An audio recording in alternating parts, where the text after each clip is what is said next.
longer statements are encouraged to submit the full length of their statement to e-statements@un.org for posting on the Journal of the United Nations. Allow me now to start with the first speaker, His Excellency Khalifa bin Shaheen Al-Marar, Minister of State of Foreign Affairs in the UAE. You have the floor.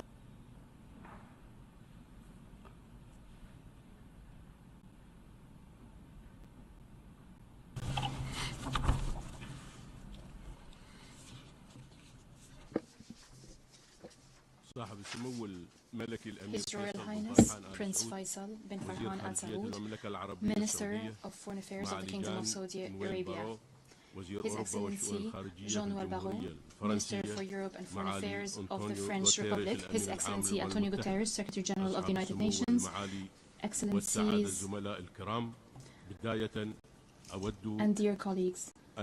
First, I would like to extend my sincere gratitude and appreciation to the Kingdom of Saudi Arabia and the French Republic for their commendable efforts in leading this historic conference. I would also like to thank the co-chairs of the 8 working groups and all the delegations that contributed to the preparations for the conference over the past months. We meet today as the world witnesses a growing momentum in the international consensus around the necessity of resolving the Palestinian-Israeli conflict based on the two-state solution. Recognition of the Palestinian state is growing day by day. The announcement by His Excellency French President Emmanuel Macron of his country's intention to recognize the state of Palestine at the United Nations General Assembly next September, and the announcement by the UK provides a greater incentive to move steadily toward establishing a lasting, just and comprehensive peace, bringing an end to a tragic chapter in the history of the Middle East. There is no doubt that the facts on the ground force us to take a frank and honest stand. After 21 months since the start of the Israeli war on the Gaza Strip, it is time to move from mere attempts to contain the conflict to addressing its root causes. Our work at this conference to chart a clear path to achieving the two-state solution must not overshadow the highest priority today of working to stop the tragic humanitarian catastrophe unfolding in the Gaza Strip and the continued deterioration of the situation in the West Bank and the encroachment of Israeli settlers and extremists against the Palestinians in the West Bank. The humanitarian situation in Gaza has reached an unprecedented critical stage that requires everyone to stand together to stop this catastrophe. Against this situation, the United Arab Emirates has been leading international efforts to deliver life-saving aid to the Palestinian people. And my country will continue to deliver relief support to those most in need by land, air, and sea.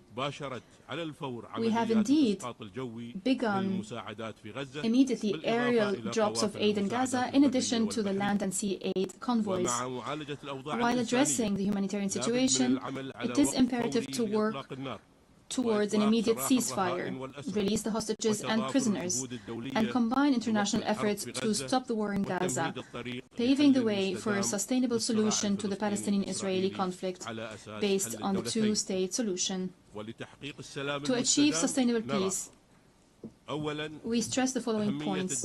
First, the importance of pushing to establish a political will that believes that a political solution to the Palestinian-Israeli conflict based on the two-state solution is the only realistic option that leads to sustainable peace through a serious negotiation process between the parties under regional rather under UN and international sponsorship.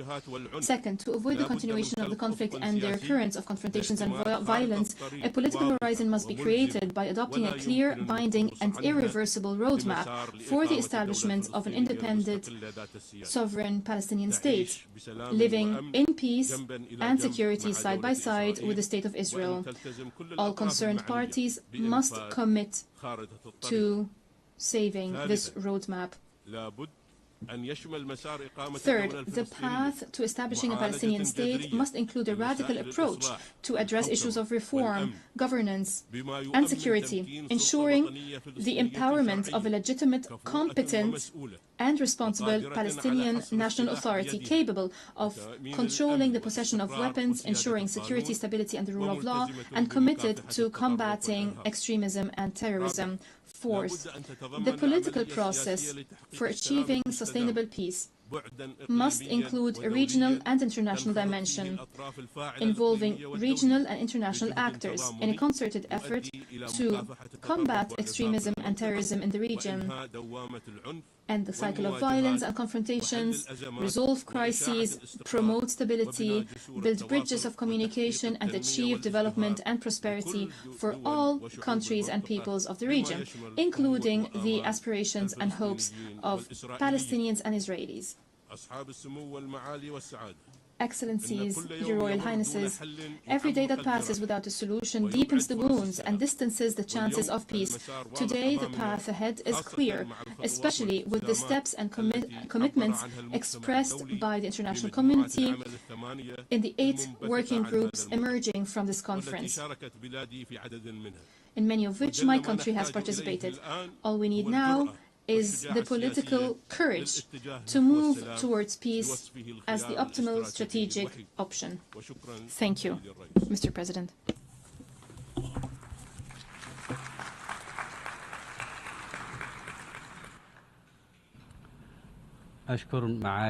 I thank His Excellency, the Minister of State, Ministry of Foreign Affairs of the United Arab Emirates. I now give the floor to His Excellency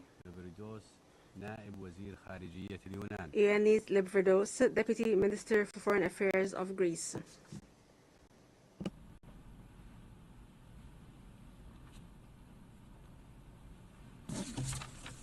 Thank you, Mr. President. Your Excellencies, allow me to start by thanking France and the Kingdom of Saudi Arabia for the leadership and for organizing this conference. Greece has, from the first moment, unequivocally condemned the terrorist acts of Hamas and other radical groups that have led the region into a downward spiral of turmoil. We reiterate our call for the immediate and unconditional release of all hostages still being kept by Hamas. Greece maintains a very strong stance against anti-Semitism, and we should continue united in combating anti-Semitism and hate rhetoric. At the same time, we are faced with a direct humanitarian situation in Gaza. Safe, sustainable, and unimpeded delivery of humanitarian aid at scale, as well as unhindered access to water and electricity, must be guaranteed. To this end, we deem that the recent decision of the Israeli government to implement humanitarian pauses in order to deliver humanitarian aid through designated humanitarian corridors, as well as the provision of ample potable water supplies, point to the right direction, proving that constructive dialogue can bring tangible results. Humanitarian aid must not become politicized. Equally, any model of humanitarian aid delivery should be impartial, neutral, effective, and in accordance with the provisions of international humanitarian law. The UN and its agencies have the know-how and can play the central role in this regard. Greece has consistently contributed to UNRWA, to WHO and to UNICEF for the children of Palestine, while also receiving injured children from Gaza for treatment in Greek hospitals. In this context, it remains very important to support the prospects of a two-state solution as key for the long-term stability and peace in the entire Middle East, especially against the current volatile international environment. However, paving the way for the revitalization of the political process will need a conducive set of conditions. In this regard, I would like to focus on three elements. First, we need the complete dismantling of Hamas, which should no longer have any role in governance, nor in the discussions in the year after. In cooperation with international and regional partners, we should assist the role and capabilities of the Palestinian security forces so that they will be in a position to ensure the safety of all parties while also effectively overseeing the enforcement of a permanent ceasefire. Second, we need an empowered, reformed Palestinian Authority, which will have the monopoly over the use of force, unified law, transparency, and accountability, capable of exerting good and effective governance over the West Bank and eventually over Gaza as well. During the first high-level dialogue between the EU and the PA, the European Commission allocated 1.6 billion euros to the PA, helping it address its immediate financial needs. A fiscal collapse of the PA should be avoided at all costs. To this end, more engagement from international and regional partners is needed, while the PA should be allowed access to its tax revenues, improving the liquidity of the Palestinian economy. The PA has conveyed so far positive messages regarding its intentions to implement difficult reforms such as the suspension of the prisoner payment scheme. While there is definitely room for more to be done, we should continue assisting the PA to reform, considering the difficult circumstances under which it is called to operate. The Arab plan for Gaza is a good basis to elaborate upon. Greece firmly opposes any displacement of Palestinians. The Arab plan for Gaza outlines a framework of reconstruction and recovery so that Palestinians will be able to remain in their land and live with dignity. Greece is ready to participate in this plan, however, given the precondition that the issue of Hamas disarmament will be addressed effectively and permanently. There can be no role for Hamas in the discussions and plans for the day after in Gaza. Allow me at this point to briefly refer to the importance of upholding and protecting the status quo of Jerusalem and its holy sites. We must not forget that during all this time of suffering, the Greek Orthodox Patriarchate's monastery of St. Porphyrios in Gaza has offered invaluable services to the affected population regardless of race and religion. Finally, we need a regional security architecture which will fully and effectively guarantee the security of both the Israelis and the Palestinians, leading eventually to sustainable peace in the region and allowing moderate forces to prevail, countering radicalization, paving thus the way toward a political horizon for a two-state solution and sustainable peace. Thank you very much.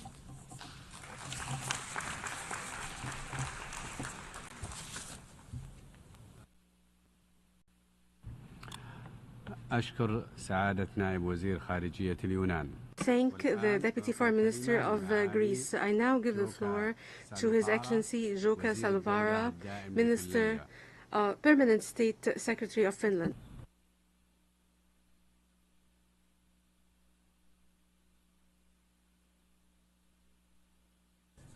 Esteemed co-chairs, Excellencies, ladies and gentlemen, I thank you for convening this important conference on the peaceful settlement of the question of Palestine and the implementation of the two-state solution. The tragic events on and since 7 October 2023 have once again painfully demonstrated that there can be no sustainable peace in the Middle East without a just and lasting solution to the Israeli-Palestinian conflict. The conflict and the occupation have lasted for far too long. It is finally time for the international community to assume its responsibility to assist the parties in arriving to a solution that guarantees the security and rights of both peoples and the stability of the region. This conference is an important step in that direction, and I commend the Republic of France and the Kingdom of Saudi Arabia for their vision and leadership at this critical moment. Excellencies, to create a foundation for a lasting peace, the legitimate rights of both Israelis and Palestinians must be secured. Both peoples have the right to live in peace and security, as well as freely determine their political status and pursue their economic, social, and cultural development. The only sustainable way to achieve this is a negotiated two-state solution based on the pre-1967 borders. The solution must meet Israeli and Palestinian security needs and Palestinian aspirations for statehood and sovereignty, end the occupation that began in 1967, and resolve all permanent status issues. Excellencies, the path to peace is not easy, but the time to take the first steps towards it is now.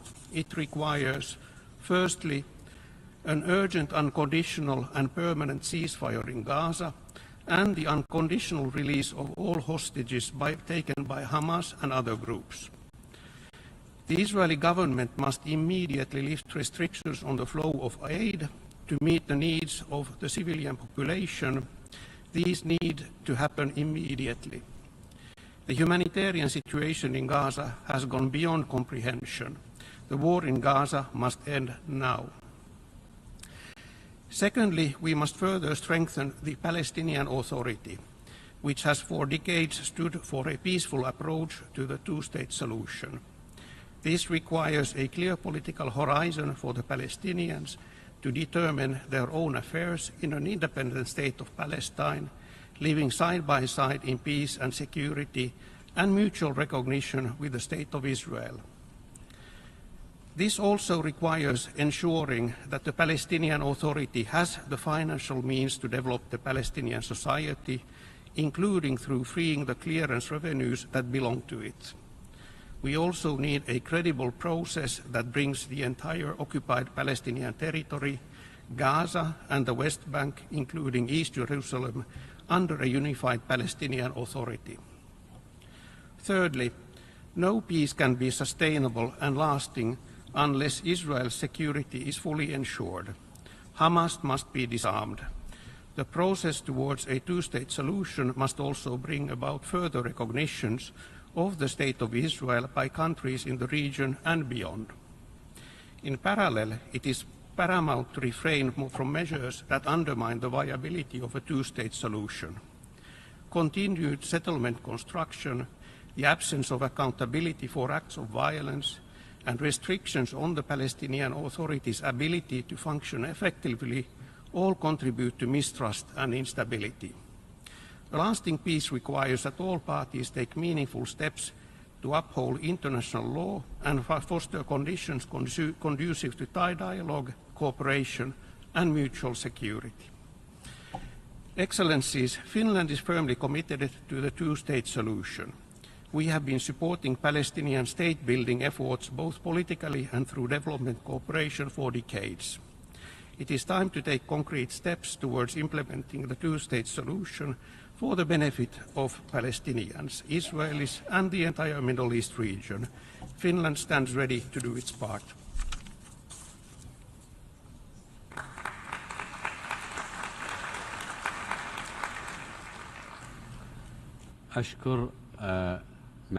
I thank His Excellency, the Permanent State Minister of Finland. I now give the floor to His Excellency Joost Flemend, Vice Minister for Foreign Affairs of the Kingdom of the Netherlands.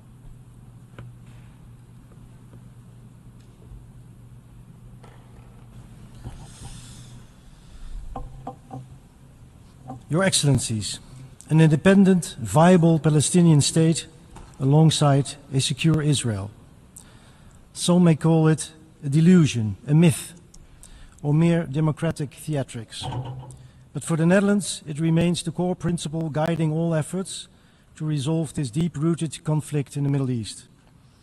The brutal attacks by Hamas on the 7th of October 2023 ushered in a period of excessive violence, enormous human suffering in Gaza, and ever-deepening division between Israelis and Palestinians.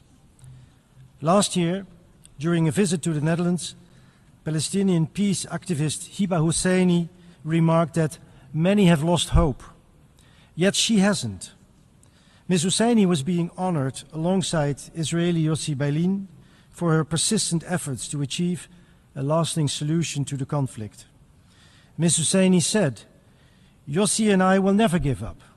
For parents who continue to hope for a peaceful future for their children, and for us Palestinians who long for an end to the occupation.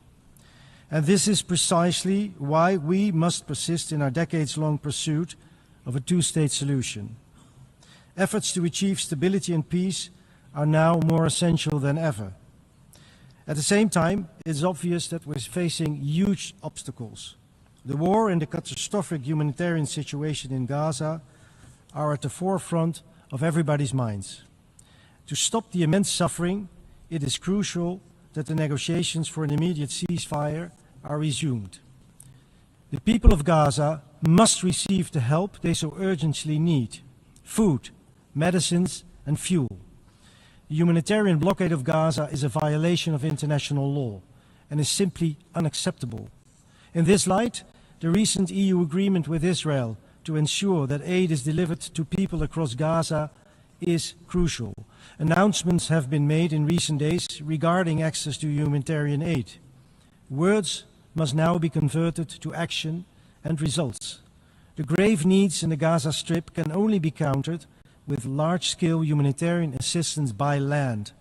We call on Israel to guarantee unhindered and unconditional humanitarian access for professional, mandated organizations such as the UN.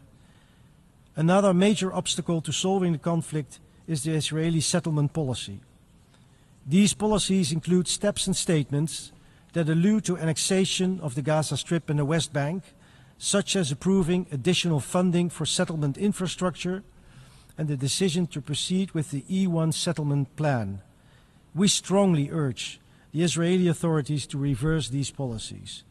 At the same time, we have to acknowledge that Hamas remains a serious threat to Israel. Currently, Hamas still holds 50 hostages, no more than 22 of whom are believed to be still alive. Also, this ongoing nightmare has to stop. Hamas must immediately and unconditionally release all Israeli hostages in Gaza, must lay down its arms, and cannot be part of any future government in Gaza. And despite all these challenges, it's important to continue efforts for the state-building process on the Palestinian side. Over the years, the Netherlands has invested in the Palestinian water, energy, and economic sectors. And this May, the Netherlands and Morocco jointly organized a meeting of the Global Alliance for the Implementation of the Two-State Solution. It was the first meeting of the alliance to be organized jointly by both an Arab country and a European one, which shows how important it is to keep building bridges. And one of the conclusions was that it's crucial to keep strengthening Palestinian institutions and working towards a viable economy. Equally vital is the removal of restrictive measures imposed by the Israeli authorities, including the ongoing threats to suspend the essential banking waiver and the withholding of Palestinian tax revenues. These tax revenues belong to the Palestinian people and are crucial to sustaining their economy. We call on Israel to release them without delay. A well-functioning Palestinian Authority which provides healthcare, education, safety and security to millions of Palestinians is in the interest of both parties. It's also in the interest of Israel's security, which the Netherlands fully supports. Ladies and gentlemen, last year, referring to a two-state solution, the Israeli author David Grossman said, "If we totally lose hope, then we are defeated. Defeated in a way, deeper way than losing a war." His words are a strong appeal to continue our efforts by persisting and working together with strong individuals like Yossi Beilin and Hiba Hosseini in the Middle East. The vast majority of Israelis and Palestinians just want peace, and we must make every effort to revive the peace process and bring that peace closer. Thank you.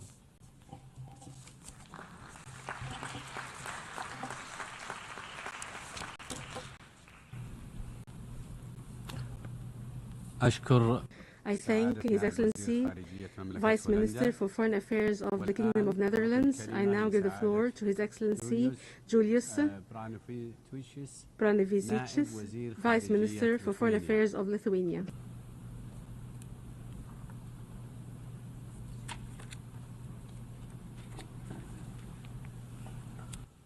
Your Excellencies, co-chairs, I would like to express appreciation to France and the Kingdom of Saudi Arabia for organizing this important conference, as mandated by General Assembly resolution of December last year, which Lithuania has supported. I also thank the UN Secretary General and President of the UN General Assembly for their remarks. From the outset, I underline Lithuania's full support for all efforts aimed at achieving lasting peace and security in the Middle East. Lithuania also welcomes further steps towards reviving a political process to implement the two-state solution. This envisions the State of Israel and an independent, democratic, contiguous, sovereign, and viable State of Palestine living side by side in peace and security, with mutual recognition, and with Jerusalem serving as the future capital of both states. The role of the Palestinian Authority is key to achieving this goal.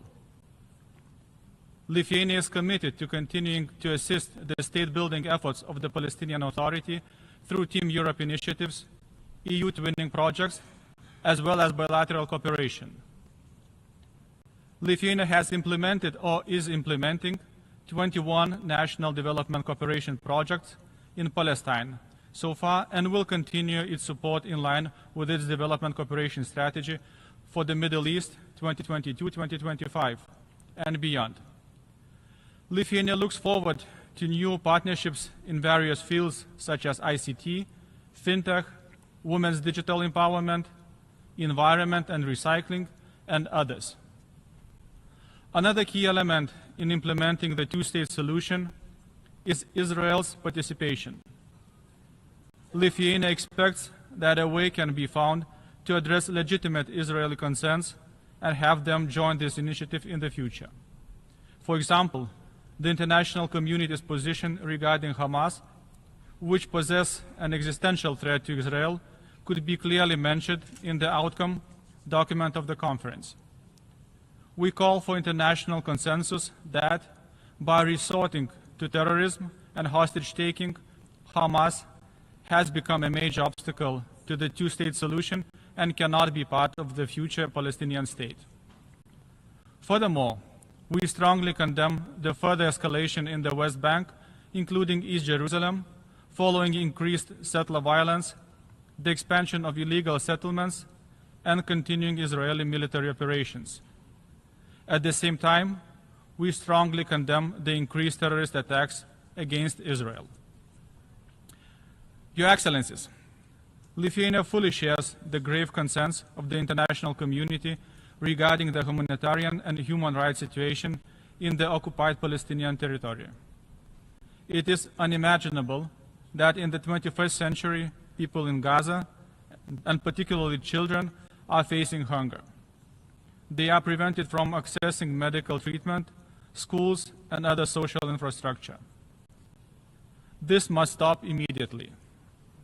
In June, Lithuania supported the UNGA resolution, Protection of Civilians and upholding legal and humanitarian obligations covering these issues, as well as terrorist attacks and hostage-taking by Hamas, illegal settlements, expansion and settler violence, mass displacements, hate speech, and anti-Semitism. Lithuania supports the UN aid delivery system and pays tribute to the fallen humanitarian workers. The numbers are shocking during this tragic war.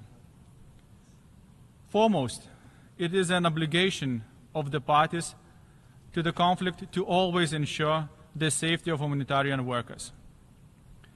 Lithuania joins calls to all parties to respect international humanitarian law and to return to the full implementation of the ceasefire agreement. Humanitarian aid should resume without hindrance, and Israeli hostages should be immediately released. Lithuania strongly supports the ongoing mediation efforts by the USA, Qatar, and Egypt.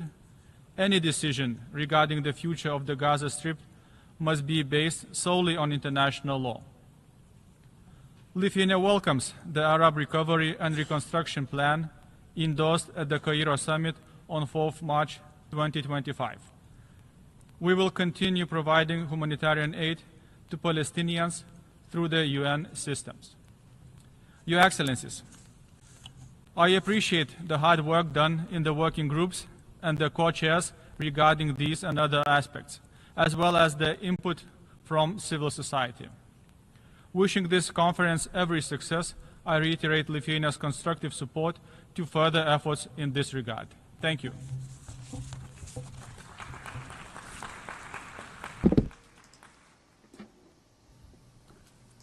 I thank His Excellency Vice Minister for Foreign Affairs of Lithuania, and I give the floor to His Excellency Vahan Kostanyan, Deputy Minister for Foreign Affairs of Armenia.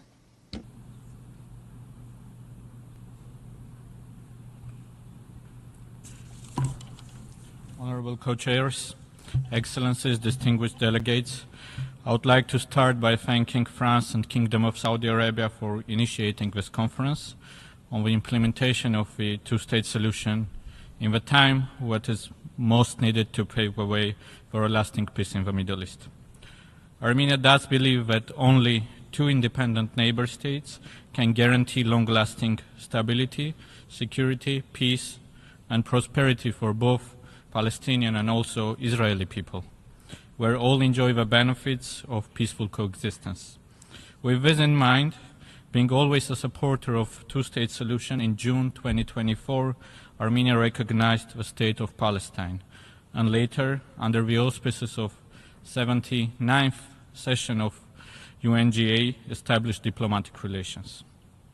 In this regard, Armenia welcomes the announcement of President of France, Emmanuel Macron, and recent statement by the United Kingdom on intention to recognize the independent state of Palestine. We are also particularly proud that foreign ministers of France and Palestine had a chance to meet in Armenia in the margins of Yerevan Dialogue Diplomatic Forum, paving a way for historic development. Based on our own experience, Armenia clearly knows what the horror of war is. Despite the limited resources, we have been trying to support the needs of Palestinian people. Based on the agreement of President of Egypt and Prime Minister of Armenia, we sent humanitarian aid to Gaza. We do also support the activities of UNRWA. Taking the chance, allow me also to announce that we reached an agreement with Palestine that Matenadaran, Armenian Institute of Ancient Manuscripts, will temporarily become a shelter for Palestinian endangered cultural heritage. Dear colleagues, Armenia also emphasizes the importance of ensuring safety, security, and full rights of Christian communities in both states. As one of the world's oldest Christian nations, we attach particular significance to the preservation of a Christian heritage in the Holy Land. Armenia hopes that of the historic status quo arrangement governing the Christian holy sites in Jerusalem will be protected and fully respected as a cornerstone of interreligious harmony and peaceful coexistence. Mr. Co-Chair, ever since the 7th October 2023 horrendous attack with unspeakable sense of violence, slaughter, and hostage-taking, which we condemn in the strongest terms, we have been witnessing the worst escalation in the region, with terrible tragedy unfolding for millions of innocent civilians, women, children, and elderly. All the calamities that we are witnessing have a clear solution. The hostilities should stop, the ceasefire should be put in place and reinforced to prevent further bloodshed. All detainees and hostages should be immediately and unconditionally released while ensuring the flow of humanitarian aid and relief. Most importantly, the negotiations should be considered the only and viable way of securing a lasting and dignified peace in the Middle East, rested on the two-state solution. Allow me to conclude by thanking once again France and Saudi Arabia for leading this important conference and express our strong support as a nation, which is a part of a fabric of the region for lasting peace and prosperity in the Middle East. I thank you.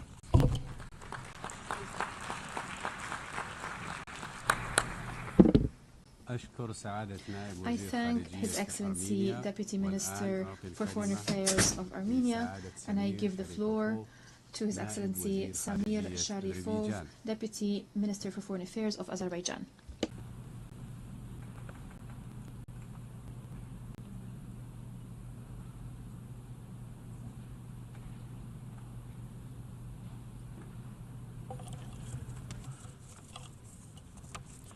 Honorable Chairs, distinguished Secretary General, Excellencies, ladies and gentlemen, I would like to express my gratitude for this timely initiative of convening high-level international conference for the peaceful settlement of the question of Palestine and the implementation of the two-state solution at this critical juncture. For decades, the international community has shown its steadfast commitment to a comprehensive, just and a lasting solution to the question of Palestine in accordance with international law, the Charter of United Nations, and the relevant UN resolutions.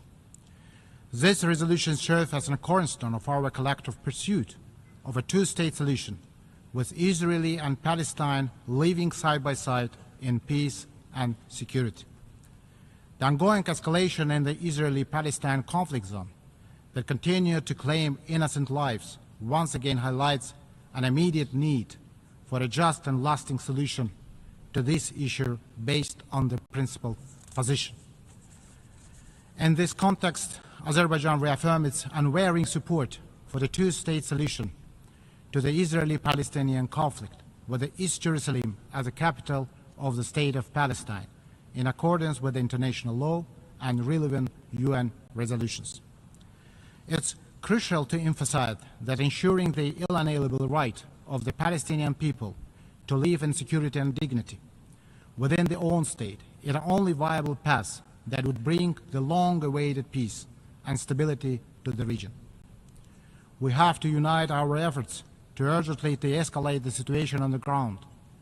All actors must exercise restraints and refrain from actions that could further escalate the situation. The principles of sovereignty, territorial integrity, and the prohibition of the use of force, as enshrined in the Charter of United Nations, must be upheld. Any violation of these fundamental principles must cease unconditionally and without delay. In light of the latest developments, Azerbaijan called for the full-fledged ceasefire that must be duly honored and sustained. At the same time, the ceasefire should not be an end in itself, but rather a step forward for initiating a lasting peace process in the region based on the international law and the legitimate aspiration of the Palestinian people. As we gather in the august body, thousands of people in the state of Palestine find themselves in a dire humanitarian situation, facing severe shortages of essential supplies, including food, water, and medical care, exacerbated by restrictions on the movement of goods and people. We are deeply concerned by deteriorating situation on the ground and the immense suffering of the countless innocent civilians and the destruction of essential infrastructure. It is now more urgent than ever for the international community to take coordinated action to prevent further loss of life and to assist those in need. Over the decades, and particularly in this challenging time, we have stood with the brotherly people of the State of Palestine, sparing no effort to foster critical and aid and support through bilateral and multilateral channels. In the last 2 years alone, Azerbaijan has demonstrated solidarity with the State of Palestine by providing humanitarian assistance worth $2 million to support the people affected by the crisis. Beyond the humanitarian aid, Azerbaijan continues to support the Palestinian people in education and healthcare. In this regard, Azerbaijan provided scholarship to 15 Palestinian students under the Hijr International Education Grant Program for 2024-2025. Furthermore, Azerbaijan pledged to build a school in Nablus for 600 students. Excellencies, let this conference renew our shared commitment to a future when two sovereign states coexist in peace and security. We must transform our political will into concerted action that uphold the UN Charter and work collectively to fully implement the two-state solution. Azerbaijan remains fully committed to contributing to efforts that promote dialogue, reconciliation, and the just and lasting resolution of the Israeli-Palestinian conflict. I thank you.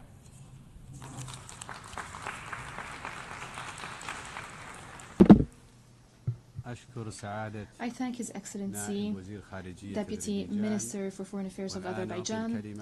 I now give the floor to Her Excellency Monika Schmutz-Kirogut, State Secretary and Head of Middle East and North Africa Division at the Federal Department of Foreign Affairs of Switzerland.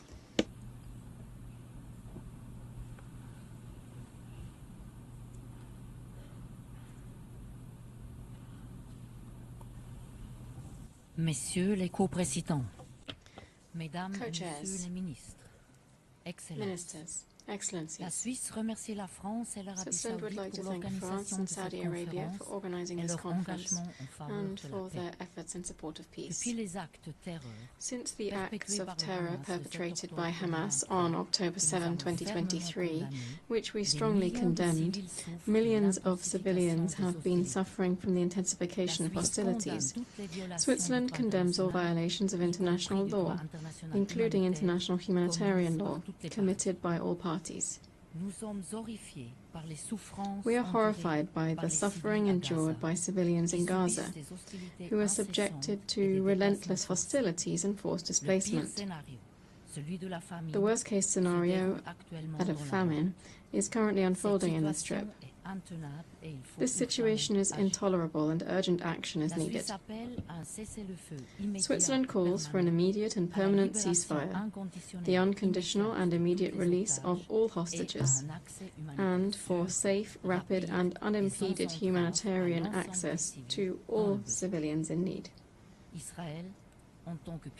Israel, as the occupying power, must respect its obligations under international law, in particular with regard to the provision of the supplies to the population under its control. This includes the immediate and permanent lifting of all restrictions, including on civil society, to allow international organizations, non-governmental organizations, and the media to carry out their work safely and effectively. Israel's recent decision to support increased humanitarian aid is a minimal step forward. Much more is needed. Aid must be able to reach all the population in need in sufficient quantities. In the West Bank, including East Jerusalem, the situation is also dramatic, including the continued expansion of settlements against a backdrop of military escalation and increasing violence perpetrated by Israeli settlers with complete impunity. We call for an end to all these violations and for them to be investigated. Co-chairs, there is no military solution to the vicious cycle in the Middle East. On the one hand, it is essential that all parties strictly respect international law, including international humanitarian law, the Charter of the United Nations, and the resolutions of the Security Council and this Assembly. This is necessary to ensure the protection of civilians, including humanitarian actors, and to guarantee the sovereignty, territorial integrity, and independence of all countries in the region. On the other hand, a political perspective must be restored, and the two-state solution must finally be achieved through diplomatic means. Switzerland contributed in the preparations for this conference and commends the work of the co-chairs and member states. We helped to formulate concrete proposals to remove obstacles to peace. These obstacles include the Israeli occupation, including settlements which are illegal, as concluded by the International Court of Justice. Plans to annex the Gaza Strip and the West Bank are contrary to law. The occupation must end. Switzerland calls on all parties to engage seriously in the search for lasting peace in the Middle East. In this regard, it welcomes the commitment of the Palestinian Authority, in particular its reform efforts and its efforts to return to Gaza. We remain determined to support the efforts of the international community to implement the two-state solution in line with the objective of this conference.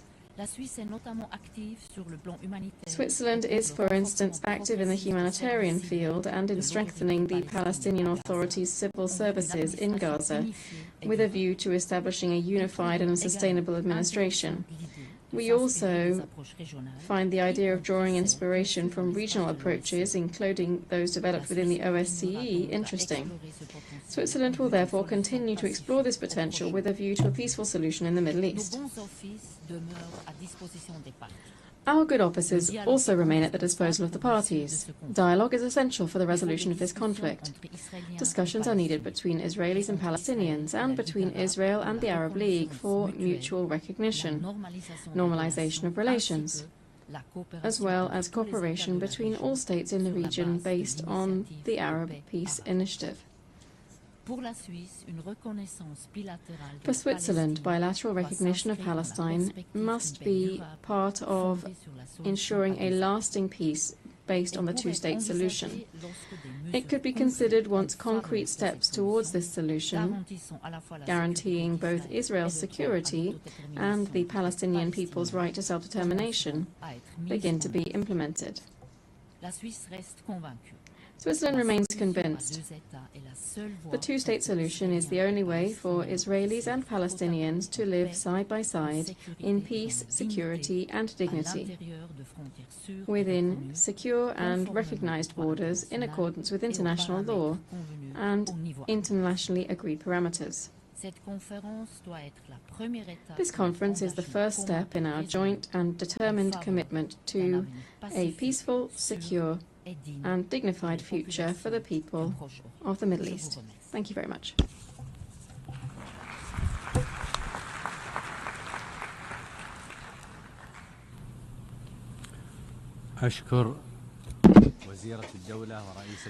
I thank State Secretary and Head of the Middle East and North Africa Division at the Federal Department of Foreign Affairs of Switzerland. I now give the floor to His Excellency Sergei Vershinin, Deputy Minister for Foreign Affairs of the Russian Federation.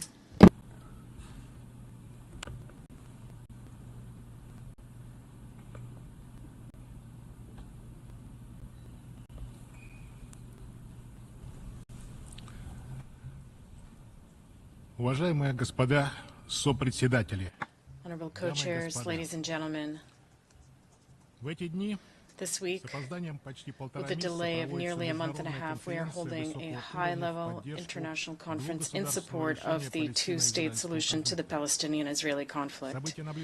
Events in the Middle East, an unprecedented crisis and significant escalation of violence have once again demonstrated that without a just and lasting solution to the question of Palestine, there will be no genuine peace and security in the region. Over the nearly 2 years that have passed, we have witnessed bloodshed, famine, attacks and invasions on sovereign states' territories, all in violation of the fundamental principles of the UN Charter, norms of international law, and the basic tenets of the nuclear non-proliferation regime. Continuing down this erroneous and dangerous path risks bringing about the most unpredictable and devastating consequences.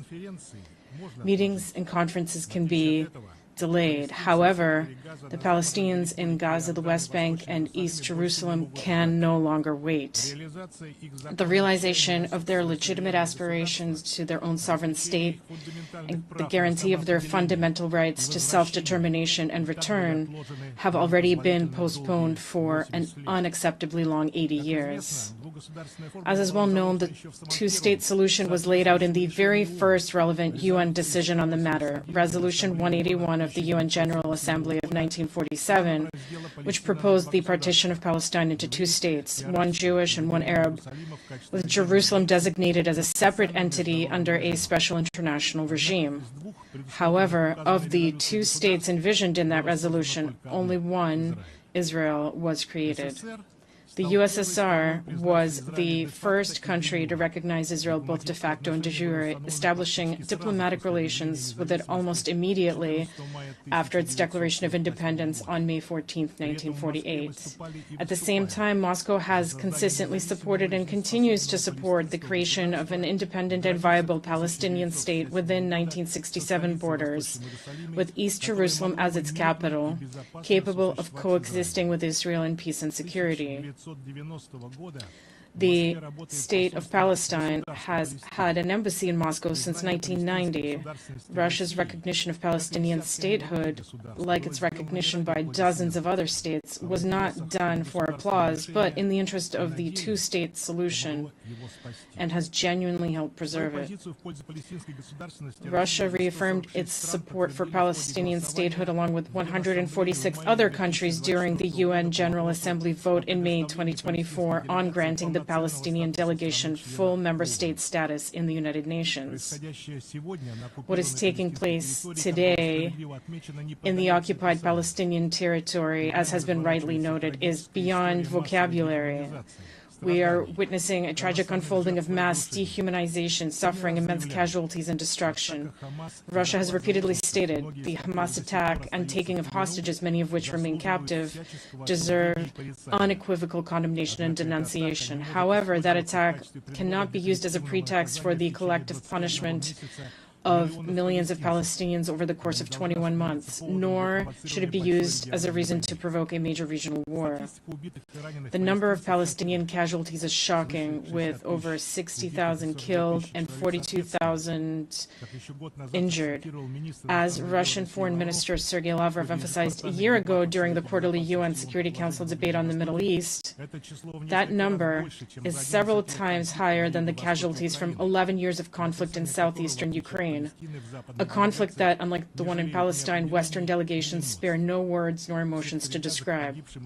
In Gaza, in addition to those killed and wounded by mass bombings and victims of epidemics and famine, there are now those who have been shot dead while waiting for food rations. In the words of UN Secretary General Antonio Guterres, Gaza had already become a graveyard for children in November 2023, and today starvation is knocking on every door.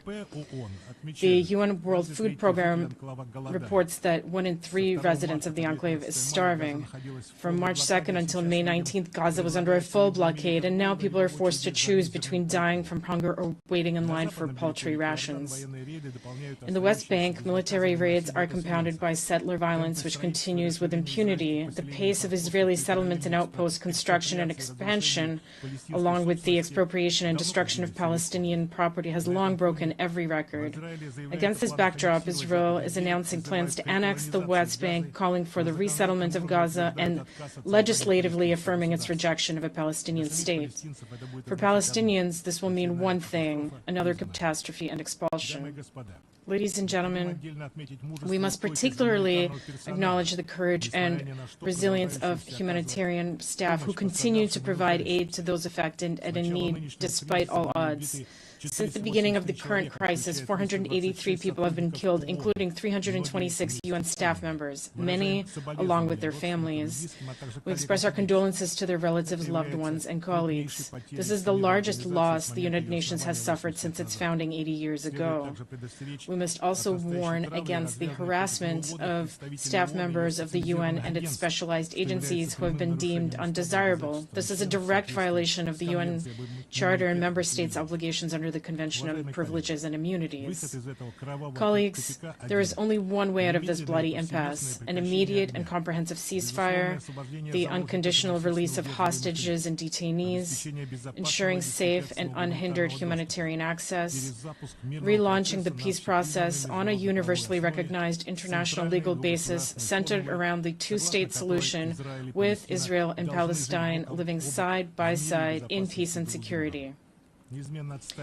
We consistently uphold these principled approaches which have formed the foundation of Russia's position throughout the conflict and will remain unaffected by short-term political fluctuations. Thank you.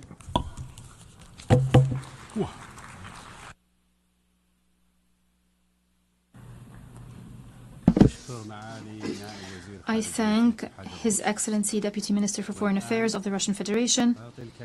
I give the floor to His Excellency Frano Matusic, State Secretary for Political Affairs of Croatia.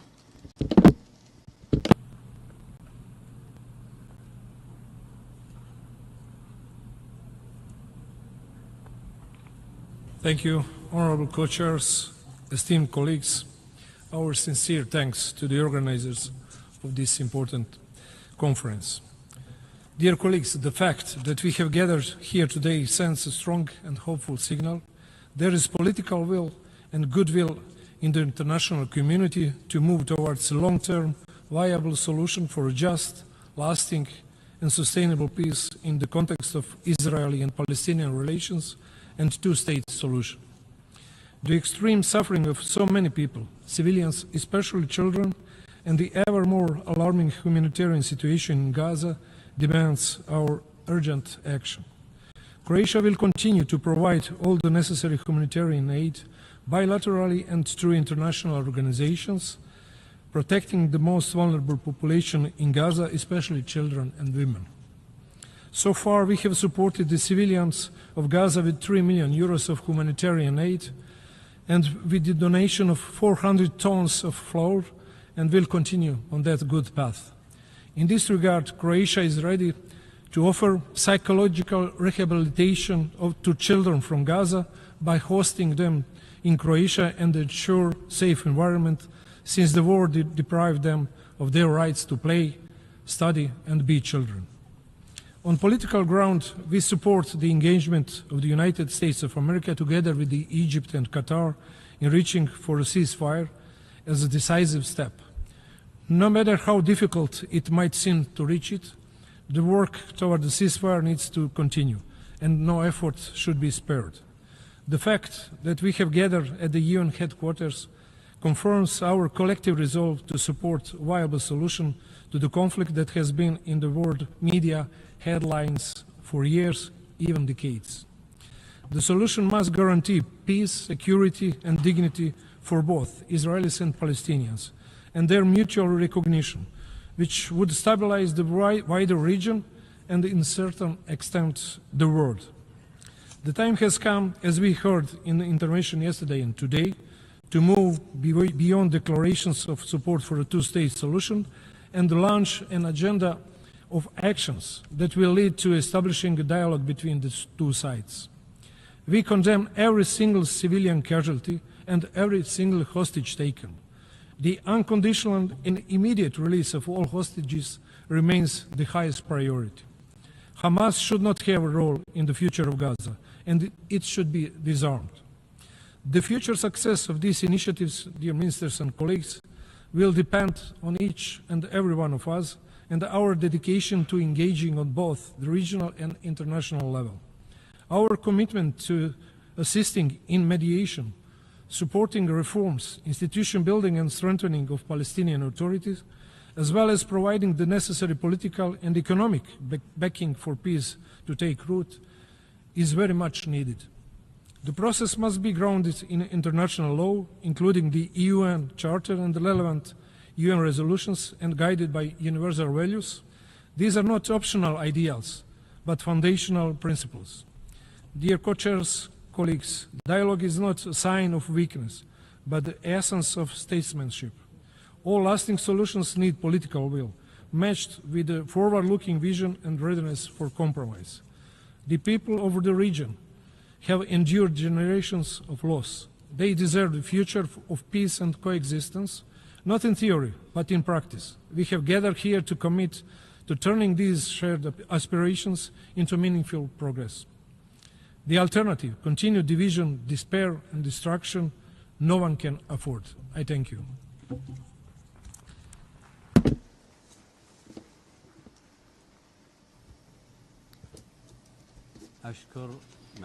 I thank His Excellency State Secretary for Political Affairs of Croatia. I now give the floor to His Excellency Kovinciok,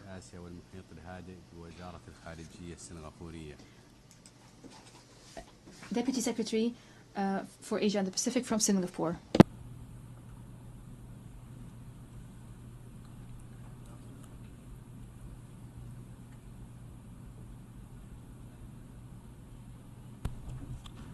Your Excellencies, let me begin by thanking the co-chairs, France and the Kingdom of Saudi Arabia, for convening this important meeting to galvanize support for the implementation of a two-state solution. Allow me also to thank all the co-chairs of the various working groups for their hard work. What we are witnessing in Gaza today is heartbreaking. The denial of humanitarian aid is causing starvation and a dire lack of essential medical services. The reports of people being shot while desperately trying to access food are shocking. This is unconscionable and a violation of international humanitarian law. We call on the Israeli government to immediately lift all restrictions on the delivery of urgently needed humanitarian assistance.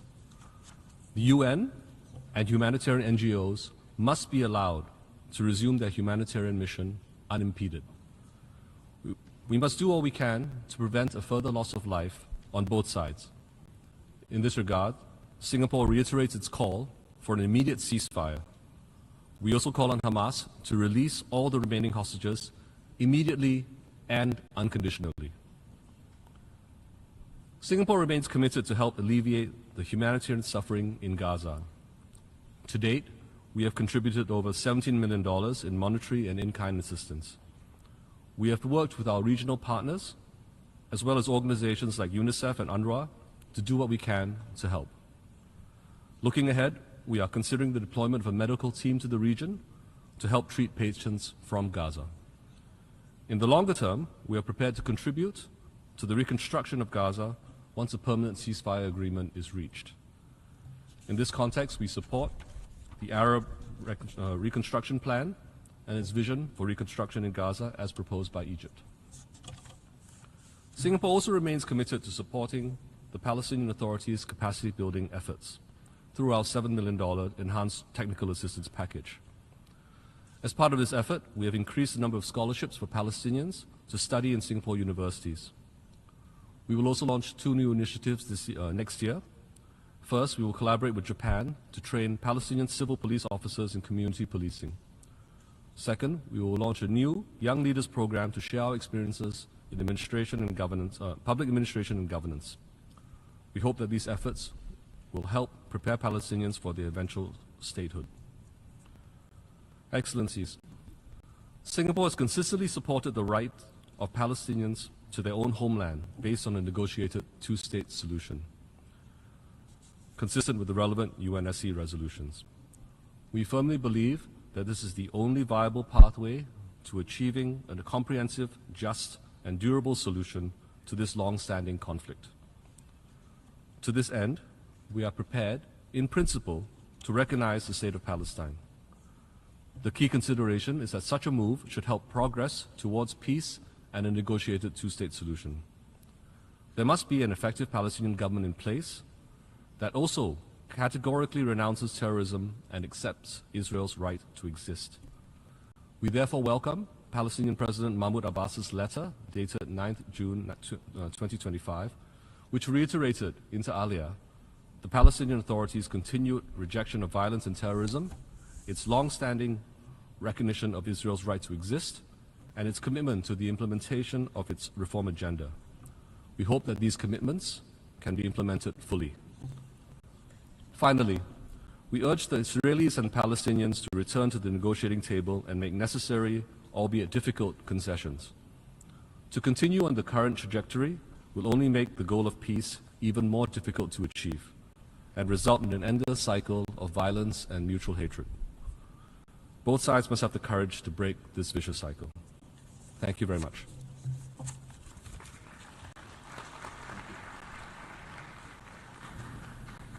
I thank His Excellency Deputy Secretary for Asia and the Pacific at the Foreign Ministry of Singapore, and I give the floor to His Excellency Hong Viet Du, Deputy Minister of Foreign Affairs of Vietnam.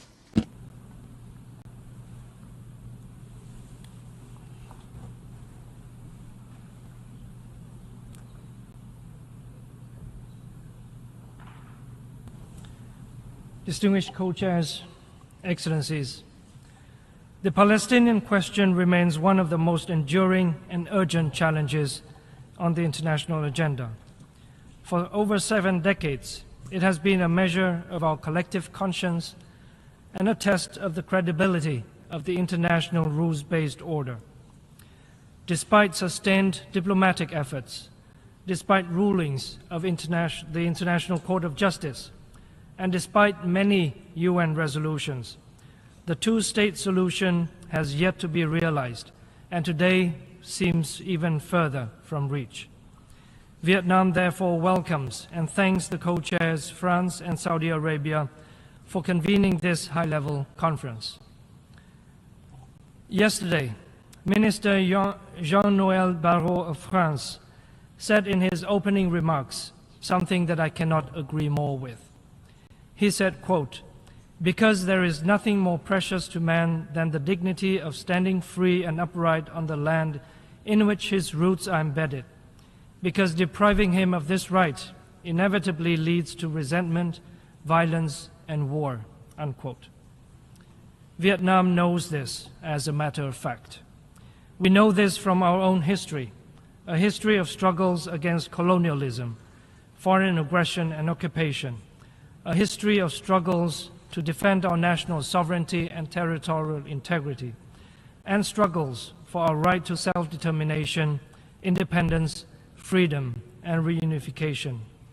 And it is this history that informs our unwavering support for the struggles of the Palestinian people.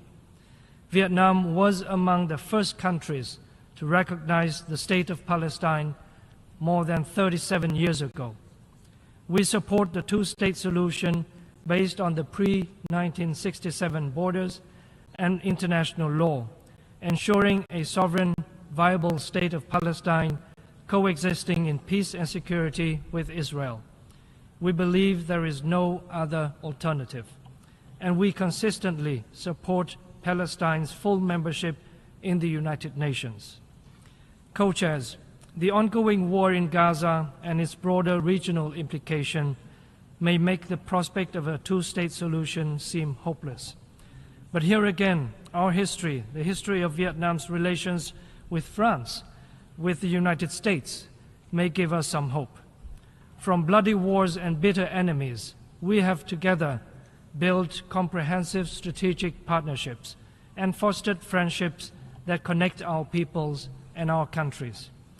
Vietnam has a strong belief that peace will prevail, the will of the people will prevail, and reconciliation is possible. With that hope and that strong belief, we urge all parties to return to genuine negotiations in accordance with international law, the UN Charter, and relevant UN resolutions to address the root causes of the conflict and pave the way for a comprehensive, just, and lasting peace for the people of Palestine, for the people of Israel, for the region, and for the world. I thank you very much.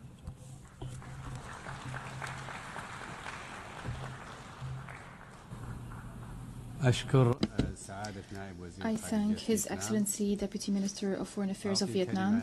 I give the floor to the distinguished representative of the Bolivarian Republic of Venezuela, speaking on behalf of the Group of Friends in Defense of the Charter of the United Nations.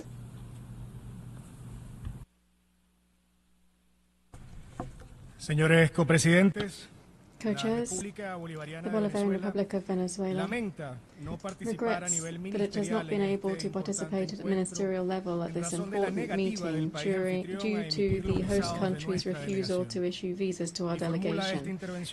We make this statement on behalf of the Group of Friends in Defense of the Charter of the United Nations, whose member states are steadfastly committed to ensuring that this conference brings us closer to ending one of the most painful conflicts of our time.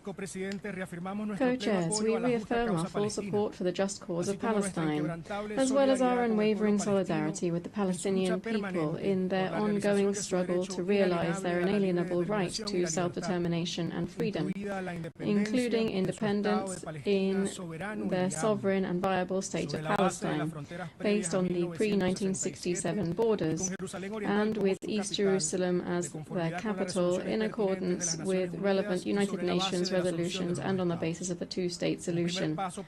A first practical step to remedy decades of occupation, displacement, colonization, annexation, and brutal violence and systemic impunity against the Palestinian people would be the immediate admission of the State of Palestine as a fully fledged member of the UN.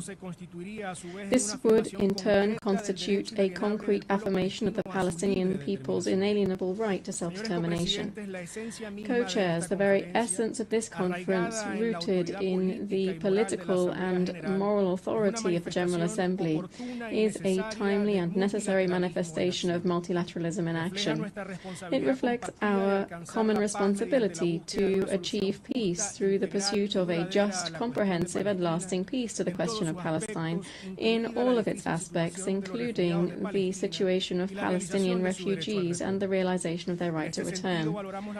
In this regard, we value the work of the 8 pre-established working groups whose respective thematic areas reflect the multidimensional nature of this protracted conflict and the urgent need to take coordinated measures.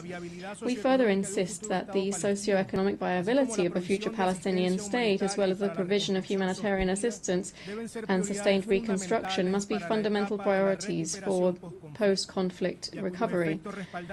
To this end, we support the Arab and OIC plan for relief and rapid recovery in Gaza in full coordination with the State of Palestine.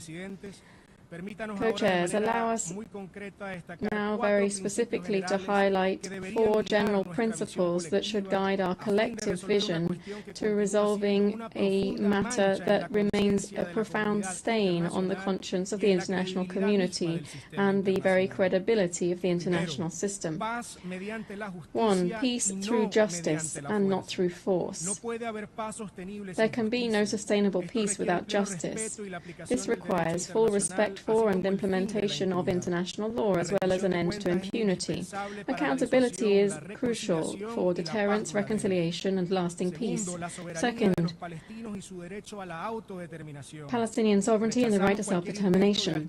We reject any attempt to alter the demographic or territorial character of the occupied Palestinian territory, including all unilateral and illegal measures aimed at creating facts on the ground through illegal settlements, forced displacement, and annexation plans, all of which end up undermining the viability of the two-state solution.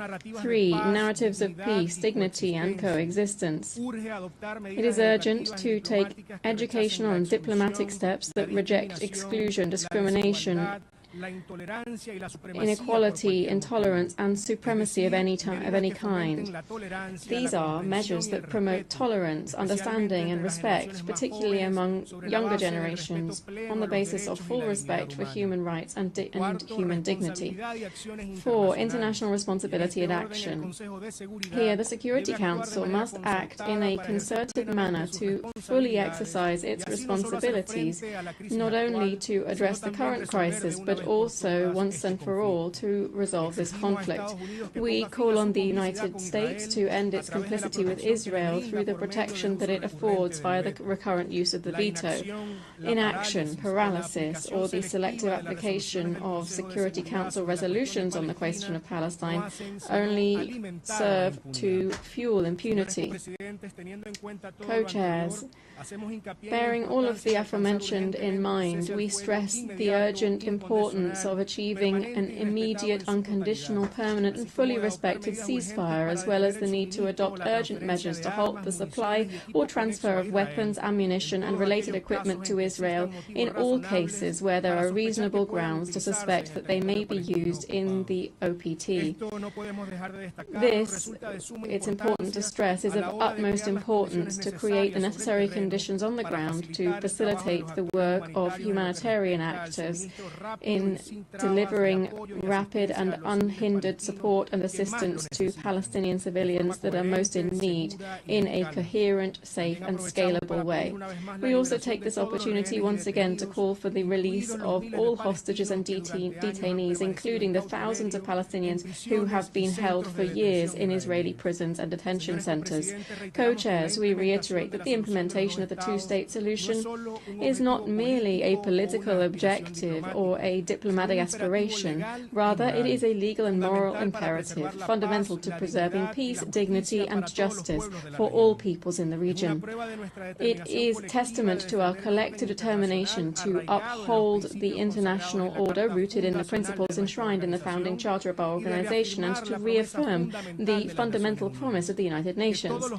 That is, that all peoples, irrespective of their power or geographic location, have the right to live in freedom, dignity and peace.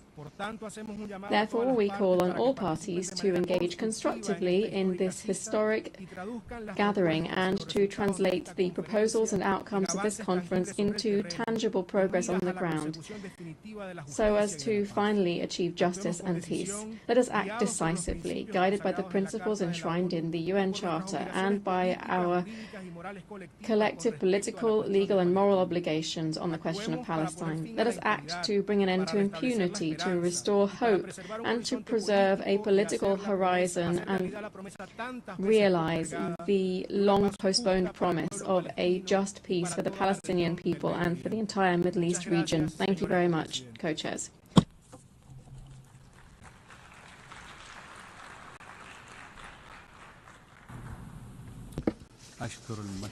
I thank the distinguished representative of Venezuela. I now give the floor to the distinguished representative of Uganda on behalf of the Non-Aligned Movement.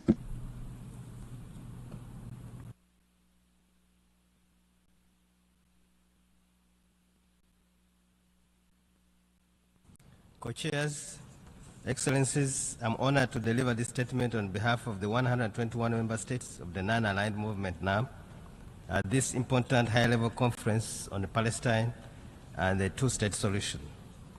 NAM welcomes the convening of the high-level international conference on the implementation of the resolutions pertaining to the question of Palestine and the two-state solution in line with UNGA Resolution ES 1024 and all relevant resolutions. We welcome the strong and principled position affirmed in the roundtables preceding this plenary debate. NAM commends the efforts undertaken within the framework of the Global Alliance for the implementation of the two-state solution under the chairmanship of Saudi Arabia, EU, and Norway, and urges concrete follow-up of these important initiatives.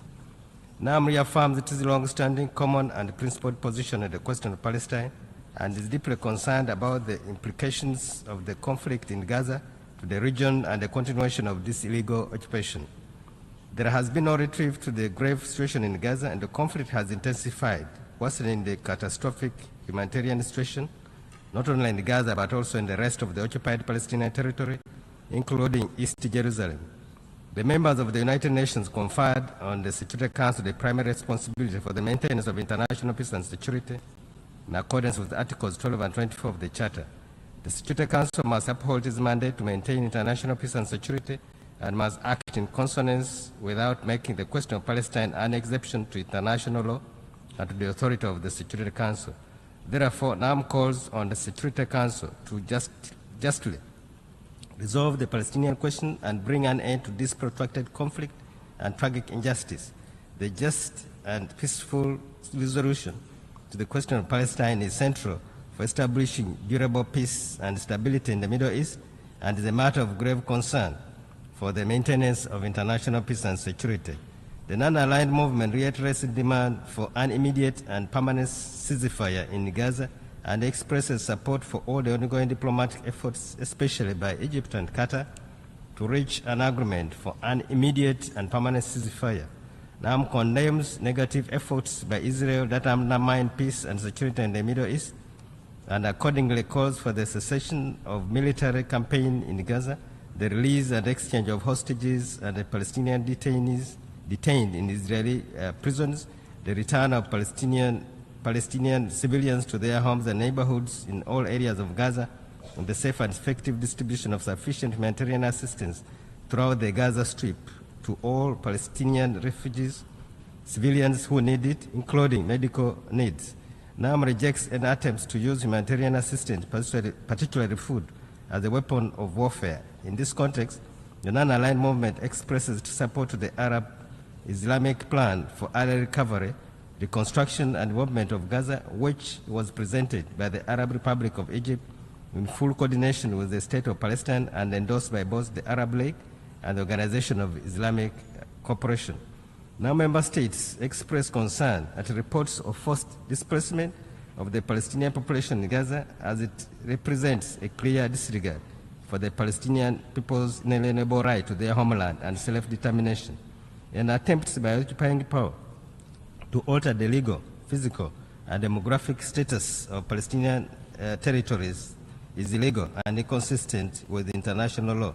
NAM recalls Security Council Resolution 233 of 2016, which provides for a viable path to peace, setting forth the essential requirements and parameters for the realization of a just outcome on the basis of the two-state solution based on June 4th, 1967 lines, and ensuring the fulfillment of the Palestinian people of their inalienable rights, including to self-determination and the independence of the State of Palestine, with East Jerusalem as its capital, and a just solution for the plight of the Palestinian refugees in accordance with General Assembly Resolution A/RES/1943.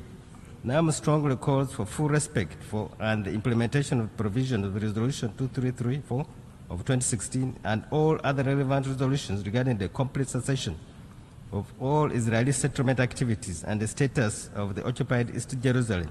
In this regard, NAM calls for the respect of the historic status quo of the holy sites in Jerusalem. NAM expresses grave concern about the deteriorating situation on the ground, which has been marked by an escalation of Israeli settlement activities in grave breach of international law and rising violence, provocation, and incitement, particularly settler violence, that has led to the tragic loss of life to civilians, including children, and the detention of thousands of Palestinian refugees and countless other human rights abuses and violations of international law. NAM calls for the admission of the State of Palestine as a full member state of the United Nations with all rights and privileges. The Security Council must act in this regard. We call on all countries that have not recognized the State of Palestine to do so forthwith as an expression of their sincere commitment to peace and their respect for international law and legality in accordance with the relevant United Nations resolution. Now member states once again reiterate their call for the continued provision of the needed humanitarian and socio-economic assistance to the Palestinian people, including Palestinian refugees. The movement reaffirmed the continued indispensability of the United Nations Relief and Works Agency for Refugees, for Palestinian refugees in the Near East, UNRWA, along with other United Nations agencies and international organizations in alleviating their plight and urges the international community to support the agency with sufficient and predictable funding without blocking its humanitarian work. NAM rejects any attempts by Israel to sideline UNRWA as this poses a threat to its humanitarian role in accordance with its General Assembly mandate. To conclude, NAM rejects all attempts to deny the Palestinian people's rights to self-determination, to obstruct the recognition of Palestine as an independent state, sovereign state, and to hinder its attainment of full membership in the United Nations. Now member states call for urgent protection and preservation of the Palestinian territories and the civilian population and reiterate the long-standing call for the complete cessation of all Israeli settlement activities in the occupied Palestinian territory, including East Jerusalem, and the hold to all attempts to forcibly displace Palestinian civilians, seize or annex Palestinian territory, including the Gaza Strip. The movement reiterates its call for collective international efforts to uphold international law, to bring an end to this historic and grave injustice against the Palestinian people. Now, member states reaffirm their commitment to promoting a just, lasting, comprehensive, and peaceful solution to the question of Palestine in all its aspects, including for the plight of the Palestinian people, and reaffirm their support for the Palestinian people in their struggle to achieve justice and fulfill their inalienable rights and legitimate national aspirations, including to self-determination, freedom, and independence in their sovereign and independent state of Palestine, with East Jerusalem as its capital. I thank you.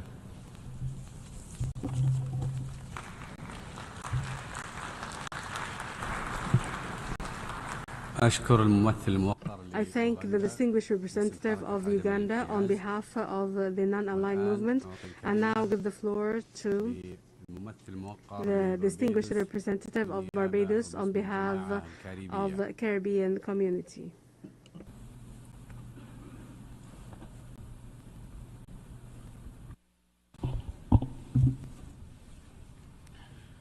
Distinguished co-chairs, Excellencies, ladies and gentlemen, I have the honor to make this statement on behalf of the 14 member states of the Caribbean community, CARICOM. CARICOM welcomes the convening of this important conference.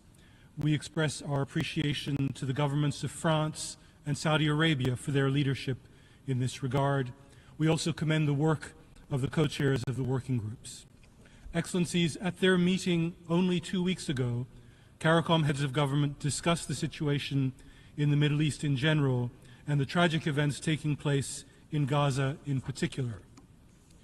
First, CARICOM heads reaffirmed the region's unwavering commitment to a two-state solution as the only viable path to a comprehensive, just, and lasting peace between Israelis and Palestinians, consistent with UN resolutions and international law.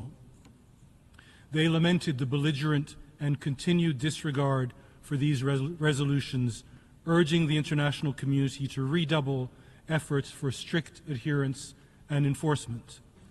CARICOM's commitment to a two-state solution is underlined by the fact that all 14 CARICOM member states recognize Israel and all 14 CARICOM member states recognize Palestine. Second, CARICOM heads reiterated their clear and long-standing position on the situation in Gaza, expressing profound distress about the ongoing suffering being inflicted on the Palestinian people, the tragic loss of civilian lives, particularly those of women and children.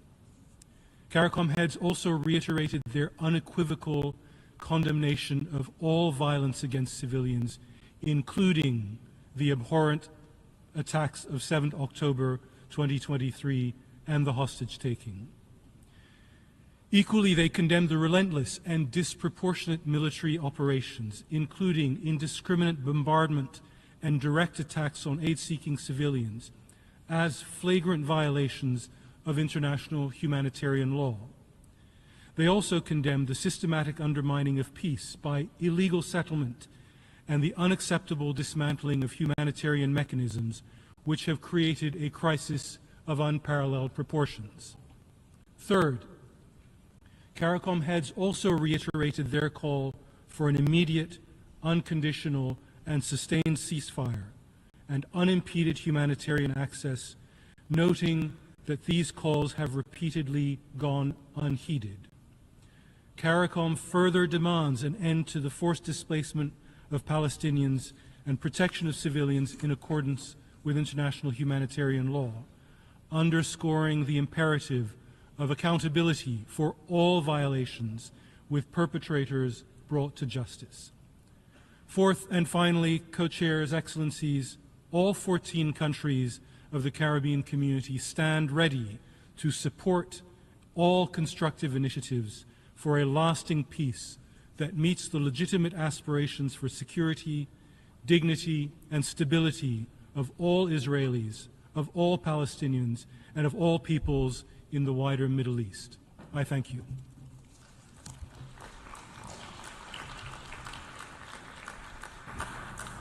I thank the distinguished representative of Barbados, who spoke on behalf of the Caribbean community, and now give the floor to the distinguished representative of Mexico.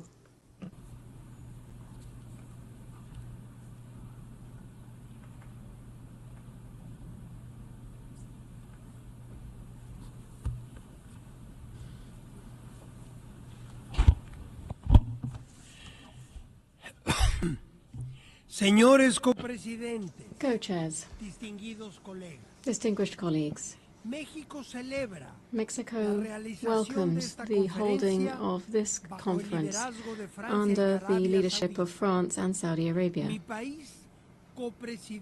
My country, together with Canada and Qatar, co-chaired the Roundtable on Narratives for Peace, in line with our profound humanist conviction. Peace should be achieved through dialogue and absolute respect for international law and human rights. The international community could not stand aside from what was happening in the Middle East. In Gaza and other areas of the Palestinian territory this afternoon, while we are holding our discussions, men and women, children and the elderly are dying, are being displaced, or are suffering the consequences of famine. We had to act. The historic position of Mexico on this conflict has been rooted in the two-state solution, one Israeli and the other Palestinian. We have expressed this over decades, and we remain convinced that this is the only way to achieve a sustainable peace. We are facing an unacceptable reality. The long-lasting Israeli-Palestinian conflict must be resolved. The United Nations has a moral and political imperative to promote solutions that allow for a future of peaceful coexistence for the region. This is particularly the case because the UN was involved since the very gestation of the issue. The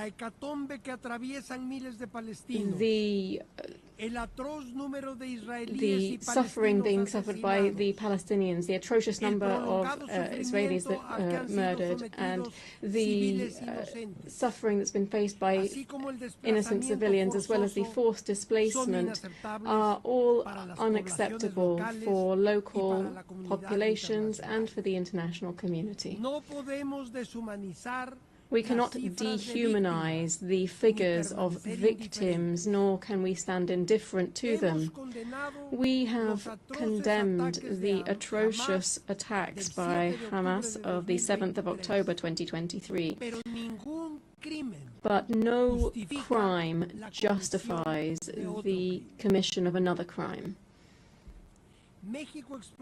Mexico expresses its deep-rooted dismay at the starvation alert in Gaza. We reiterate our condemnation of the use of hunger as a weapon of war. Such an action is not only contrary to international law, It destroys any ethical principle and nullifies human dignity. We maintain our support for the work of UNRWA, and at the same time we regret the policies that suggest the establishment of the so-called closed humanitarian city and new settlements in occupied Palestinian territory. These plans only further the confinement of the Palestinian population and protract its suffering. In order to guarantee the two-state solution, it is essential to ensure a permanent, unconditional and immediate ceasefire, the also immediate and unconditional release of hostages, and the lifting of restrictions on humanitarian assistance in Gaza. Let us not lose sight of the fact that Israeli security also must be guaranteed in such a way as would correspond to the Palestinian state. Mexico proposes that education curricula, both of Israel and Palestine, should teach the commonalities between both cultures. Furthermore, we supported the efforts for joint cooperation between Palestinians and Israelis. The best example of this is the West Eastern Divan Orchestra, which was founded by Daniel Barenboim and Edward Said, comprising young professionals from Palestine and Israel. In order to ensure justice in light of the reality, the UN must reconsider the admission of the State of Palestine as a fully fledged member state of this organization. Mexico is convinced that this conference can contribute to laying the foundations for a peace plan supported and guided by the UN. The declaration from this conference, which is also supported by my country, must be a commitment to moving towards the end of the occupation subsequent to 1967 and to realizing the two-state solution based on international law and United Nations resolutions. It is time to make history. Thank you very much.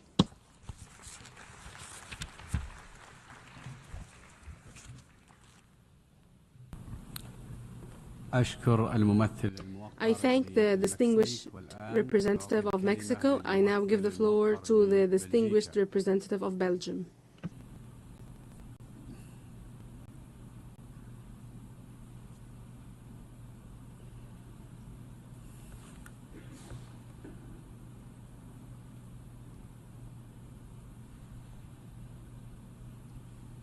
Co-chairs, Excellencies, first of all, I would like to thank France and Saudi Arabia for their tremendous effort and leadership for organizing this important conference. Almost to the day, 80 years ago, the UN Charter was signed as a commitment to prevent future global conflicts and to foster international cooperation. As a UN member state, we must all honor these commitments. Therefore, I stand before you today not only as a representative of Belgium, but as a voice for peace, justice, and the respect of international law and human rights. The people of Palestine have waited far too long for what is their inalienable right, the right to self-determination, the right to live in freedom and dignity, and the right to a democratic state of their own. Belgium reaffirms its unwavering support for the two-state solution, a solution that envisions Israel and Palestine living side by side in peace and security within mutually agreed and internationally recognized borders, based on the 1967 lines, with respectful arrangements for access to all holy sites and Jerusalem as a capital of both states. This is not a radical idea. It is the consensus of the international community, enshrined in countless UN resolutions and supported by the vast majority of nations represented in this chamber even by those who are not present now. Belgium will continue working actively with its international and European partners towards achieving that sustainable solution. We believe that the two-state solution is the most concrete way to ensure the fundamental rights, security, and dignity of both the Israeli and Palestinian people. Moreover, Belgium will continue to provide bilateral funding and technical assistance to the Palestinians, including through UNRWA. We will also continue to support the Palestinian Authority and its efforts to strengthen its institutional capacity and democratic legitimacy, and we stand ready to expand our support for the Palestinian Authority's return to govern the Gaza Strip. We continue to condemn the brutal terrorist attacks of October 7th, and we recognize the suffering endured by civilians on both sides of the Green Line. We condemn all acts of violence, terrorism, hostage-taking, and the targeting of innocent lives.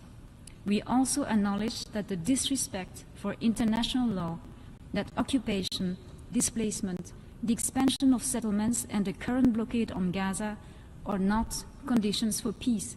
They are obstacles to it. We must not look away from the scale of the suffering. The reported violations of human rights cannot be normalized. They must stop. What is urgently needed is an immediate ceasefire in Gaza, in line with UN Security Council resolutions 2735 and 1701. Belgium calls on Israel to immediately allow, as a bare minimum, the full resumption of aid into Gaza and enable the UN and recognize humanitarian organizations to work independently, professionally, and impartially to save lives and starvation and maintain dignity. We all have a moral duty to help improve the humanitarian situation on the ground, and the international community can rely on Belgium's support and expertise to take meaningful action to address the acute needs in Gaza. We also reiterate our firm message that Hamas must immediately release all remaining hostages and allow humanitarian assistance to be distributed without interference. Let us recall that the terrorist organization Hamas must be disarmed and must withdraw from the governments in Gaza. To our Israeli friends, recognizing the rights of Palestinians to an independent state is the only guarantee of lasting peace and security. A just peace will not diminish Israel, it will strengthen it. To our Palestinian friends, your future must not be one of endless waiting, but of hope, sovereignty, and peace. Let us be clear, the two-state solution is not dead. It is bruised, yes, but it can be revived, and it must be, for the sake of both peoples and for the sake of our shared humanity. The night is the darkest before dawn, therefore, we call on all parties to return to the negotiating table. At a time when the world needs de-escalation and solutions, we must not abandon the path of dialogue. Let history remember this moment, not as another missed opportunity, but as a turning point for peace. I thank you.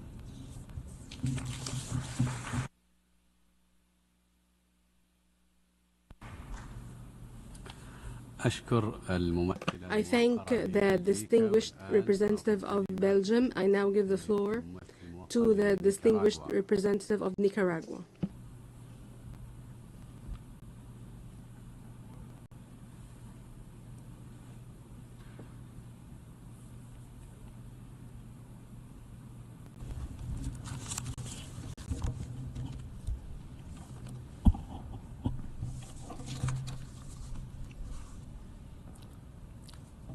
Señores y señoras copresidentes.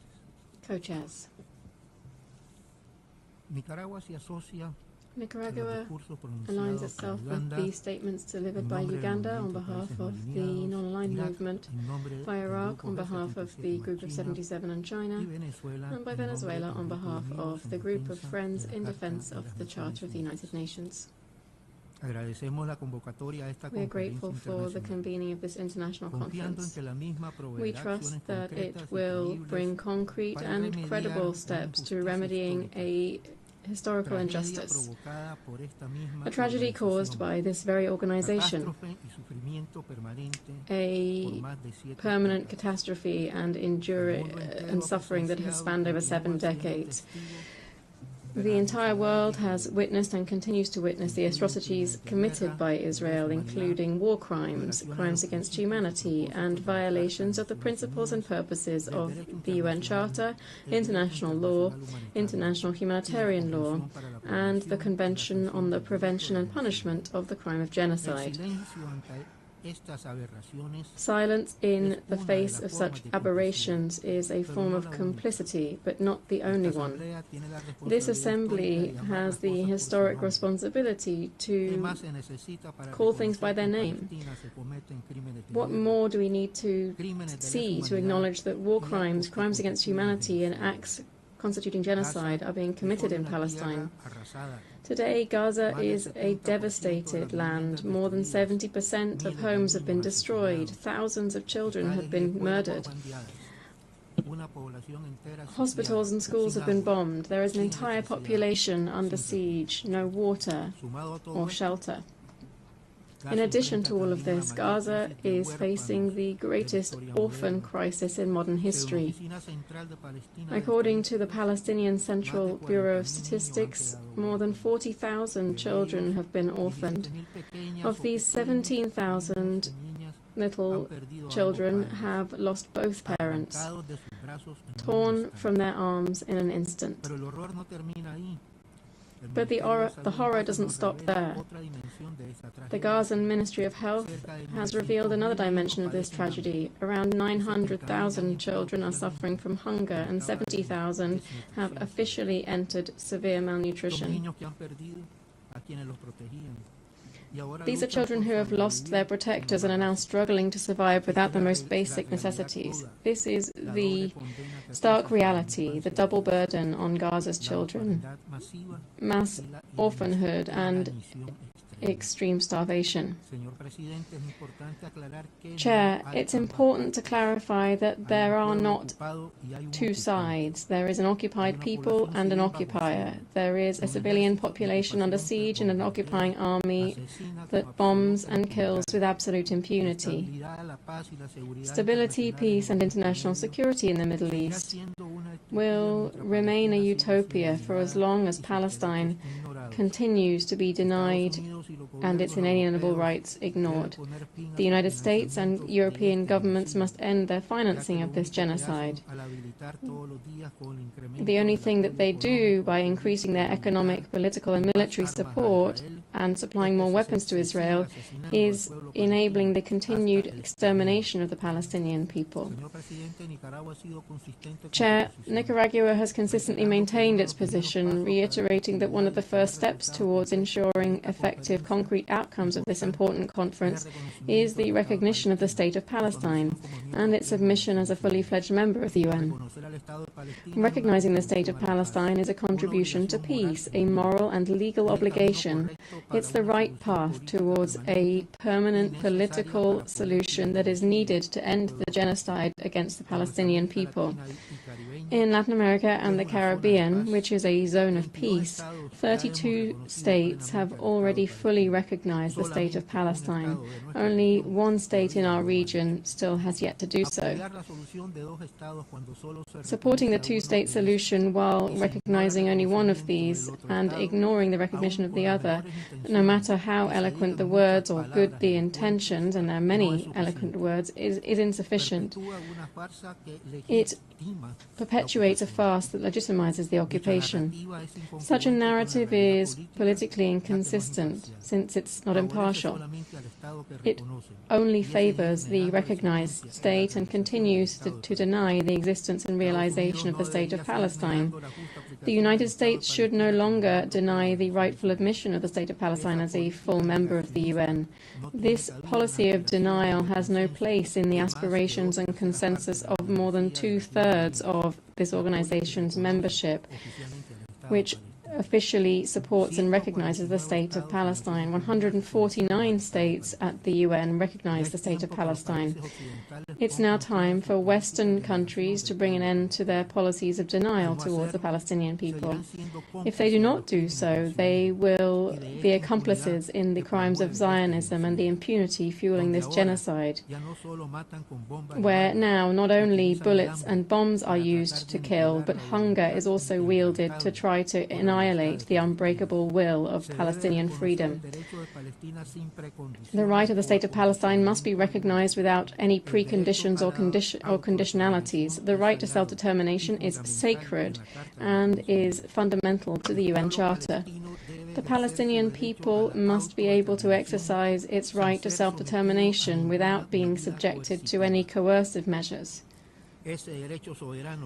That sovereign right belongs solely to the Palestinian people. Recognizing the State of Palestine is an act of peace. It is a necessary step to correct this historical injustice that has lasted 80 years. Future generations, when looking back over history, will rightly ask how and why was this genocide and such barbarity against the Palestinian people allowed to happen. Chair, Nicaragua hopes that this conference will also result in concrete steps alleviating the suffering of the population of the State of Palestine and the Gaza Strip, and will bring a complete end to Israel's illegally recognized occupation of all the OPT.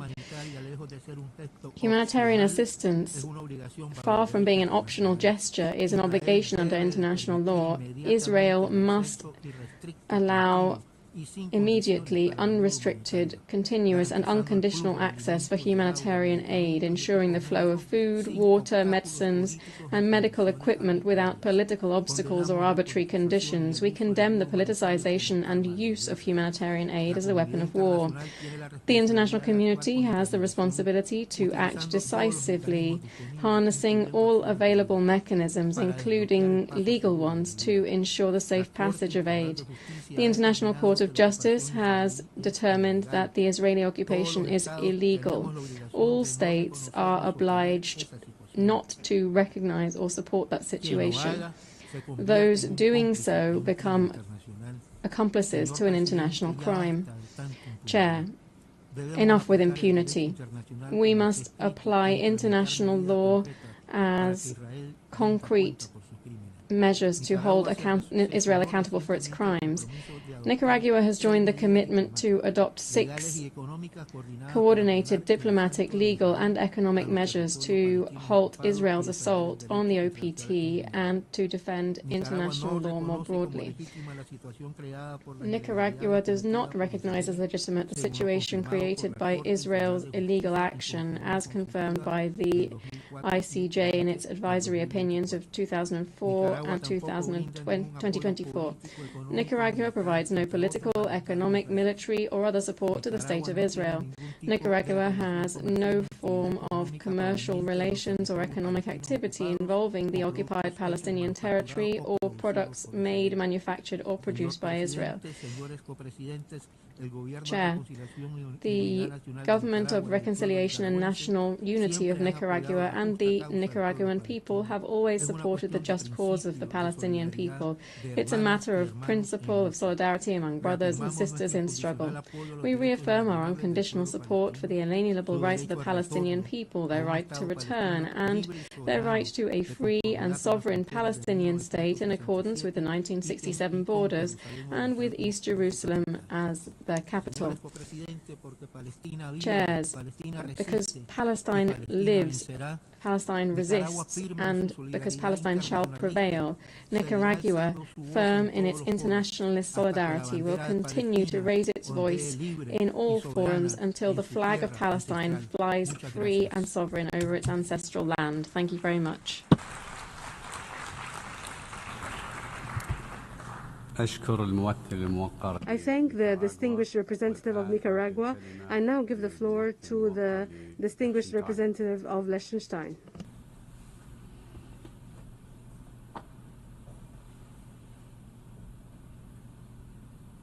Co-chairs, Liechtenstein commends France and Saudi Arabia for convening this important conference in accordance with General Assembly Resolution 79/81. It is more important than ever for the international community to send a signal of faith in and support of the two-state solution as a prerequisite for peace for Israelis and Palestinians. Co-chairs, our failure to find a political solution to this conflict prolongs the immense suffering of the civilian population with every passing day. In Gaza, every civilian faces the threat of famine, a direct result of the obstruction of aid and basic services, which constitute violations of international law. Liechtenstein strongly condemns intentionally using starvation of civilians as a method of warfare and urges Israel both to allow the full resumption of aid into Gaza immediately and to ensure swift and unhindered access to the UN and other humanitarian organizations, in accordance with its obligations under international law and international criminal law. We also reiterate our call for an immediate, unconditional and permanent ceasefire, along with the release of all hostages. In the West Bank, settlements have been built at an increasing pace, in violation of Security Council Resolution 2334. Resolutions adopted by the General Assembly are ignored, and Security Council resolutions regarding all parts of the occupied Palestinian territory are routinely violated.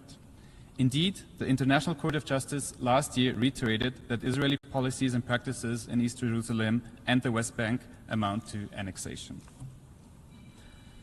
Co-chairs, Liechtenstein hopes that the adoption of General Assembly Resolution ES 10/27 last month will once again provide an impetus to address the immediate and dire situation and calls for its urgent implementation. As we said at the convening of the emergency special session, the situation clearly demonstrates the maxim: there cannot be a military solution, but only a political one. Liechtenstein reaffirms the right of the Palestinian people to self-determination and its strong support for the two-state solution, with the State of Israel and the State of Palestine living side by side in peace and security and mutual recognition, as the only way to bring a peaceful, stable and sustainable solution to the ongoing conflict. Liechtenstein has for many years been of the view that the State of Palestine fulfills the criteria of statehood under international law. In this respect, let us remind all actors, including those looking to effect demographic change, the two-state solution is not up for debate. Attempts to change this reality by force are in opposition to the purposes and principles of this organization and the expressed will of its membership. Co-chairs, going forward, Liechtenstein calls on all actors to adhere to and implement all relevant resolutions of the General Assembly and the Security Council, starting with Resolution 181 that made clear the commitment of the membership to the two-state solution. We will continue to work with all states on the basis of our shared commitment to protect civilians and uphold international law to ensure that the Palestinian people are able to live in a secure, peaceful and dignified manner, side by side with the State of Israel as two states with equal rights. This is the promise that we have collectively made and must work to keep. I thank you.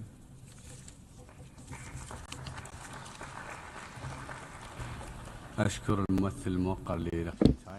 thank the distinguished representative of Liechtenstein, and I give the floor to the distinguished representative of Algeria.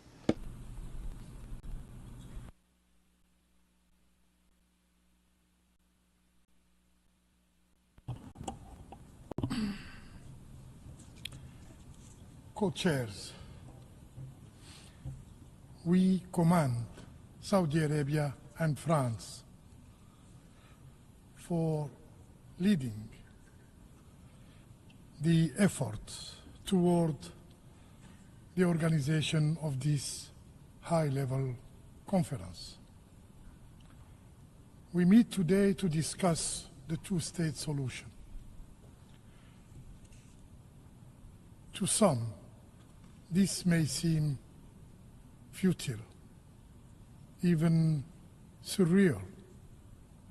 How can one speak of statehood while Gaza is destroyed, while Gaza is burning, while Gaza is starving? How can one speak of statehood while the West Bank is bleeding? Yet, it is precisely in times of darkness that principles must be affirmed and reaffirmed coming from its own history. Algeria believes that the right response to oppression, the right response to occupation is not surrender, but steadfastness. Not despair, but determination. Not silence, but resolve. The Palestinian people have a legal and natural right, a right rooted in history, in law, in justice, the right to self-determination, the right to an independent, sovereign state of Palestine, with Al-Quds Sharif as its capital. Co-chair, Algiers, the capital of my country, witnessed in 1988 the declaration of the establishment of the State of Palestine. Today, we again and again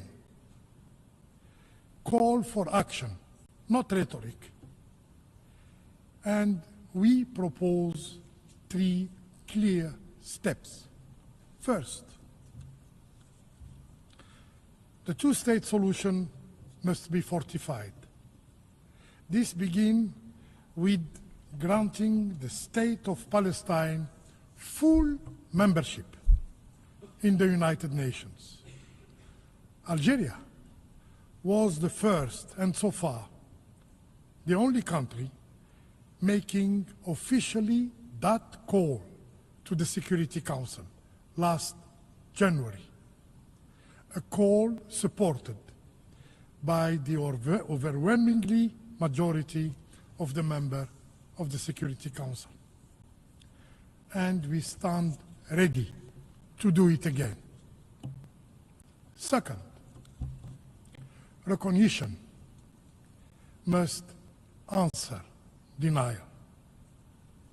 Algeria was the first country to recognize the State of Palestine 37 years ago. And we now call upon all nations that have yet to do so. Catch up with history. Third, the Palestinians must be empowered on their lands. Displacement must be rejected. Land must be protected. Settlements must be criminalized. Impunity must end. But before all this, before all else, there must be a ceasefire in Gaza. Now, not temporary, not conditional, an immediate and conditional and permanent ceasefire. Aid must flow, not trickle. Children must eat, not starve. Co-chair, in conclusion, allow me to recall the words of President Abdelmajid Tebboune. Algeria is with Palestine, and we shall not waver. We shall not abandon the just cause of the Palestinian people until they obtain their full and undiminished rights. I thank you.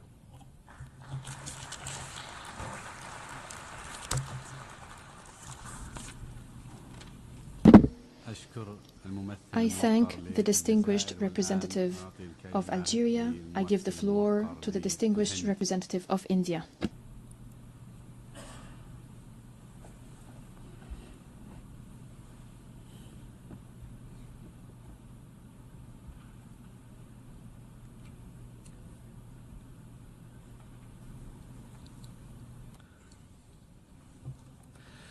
distinguished co-chairs and excellencies. At the outset, I would like to thank the co-chairs France and Saudi Arabia for their leadership in convening this high-level conference.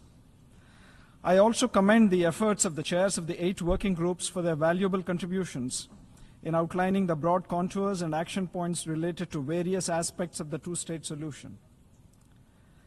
The stated intent of the international community as expressed at the United Nations since 1947 has consistently been the establishment of 2 states, Israel and Palestine, living side by side in peace and security. In 1974, the question of Palestine was reintroduced in the General Assembly's agenda, and since then, it has reaffirmed the inalienable rights of the Palestinian people to self-determination, national independence, and sovereignty. Deliberations during the preparation for the conference confirmed that the international community continues to believe that there is no substitute for a two-state solution. In 1988, India became one of the first countries to recognize the state of Palestine with firm support and commitment to the two-state solution. I am pleased to underscore that India led by example in this regard more than 37 years ago. The conference offers an opportunity to reflect on the path traversed thus far in the journey towards achieving peace through a two-state solution. Our efforts must now focus on how to bring about a two-state solution through purposeful dialogue and diplomacy and bringing the parties to the conflict to engage directly with each other. Reaffirmation of support must take the form of actionable steps that pave the way for the two-state solution. Identification of such steps and their implementation modalities demand our collective attention and effort. Friends, let us be clear on some basic prerequisites. First, the humanitarian assistance pillar demands our immediate attention and action. The human suffering in Gaza continues unabated. Tens of thousands have been killed and many more injured. Several medical facilities have been damaged or destroyed. Children have been deprived of schooling for more than 20 months. Humanitarian aid needs to flow without impediments. Second, let us also not forget the plight of the hostages and their families. There can be no justification whatsoever for terrorism, for addressing any root cause or political grievance. Third, Palestinians in Gaza must have access to food, fuel, and other basic necessities without hindrance. Humanitarian assistance is vital in sustaining life and must remain outside the realm of politics or conflict. Fourth, civilians, including women and children, have the right to lead normal lives. In the years ahead, meticulous reconstruction and rehabilitation efforts of a substantially large scale will be required. To this end, India takes note of the plan endorsed by the leaders of the Arab states. We stand ready to do our share in this important task. Distinguished co-chairs, economic prospects and viability for a Palestinian state are crucial. While aid and support are essential for the Palestinian people in rebuilding their lives, it's equally important to create hope and economic structures conducive for investment and employment. India has been making concerted efforts to bring about a tangible impact on the daily lives of the Palestinian people by implementing human-centric projects in diverse sectors. The total commitment by India on this front stands at around $160 million. In doing so, we have also partnered with the Palestinian Authority and the United Nations. Another vital aspect is security. A stable arrangement that suitably caters to the security needs of both sides is necessary. Neither party should feel insecure. A sovereign, viable, and independent state of Palestine within recognized and mutually agreed borders, living side by side with Israel in peace and security, is a prerequisite for enduring peace and sustainable development. India has been clear on the measures that must be undertaken in the short term. An immediate ceasefire, sustained and unimpeded humanitarian assistance, a release of all hostages, and the path of dialogue and diplomacy. There are no alternatives to these measures. We appreciate the efforts of all friendly states that have facilitated such measures between the parties. Co-chairs, the overall sentiment in this forum is clear. It is also India's earnest desire to see peace and calm prevail in the Middle East. Lasting solutions are required to achieve this. Certain action points are emerging from the conference. Following up on them is the key. Let us not be content with paper solutions, but strive to achieve practical solutions that actually make a tangible difference in the daily lives of our Palestinian brothers and sisters. India expresses its complete readiness to contribute to this noble endeavor. I thank you, co-chairs.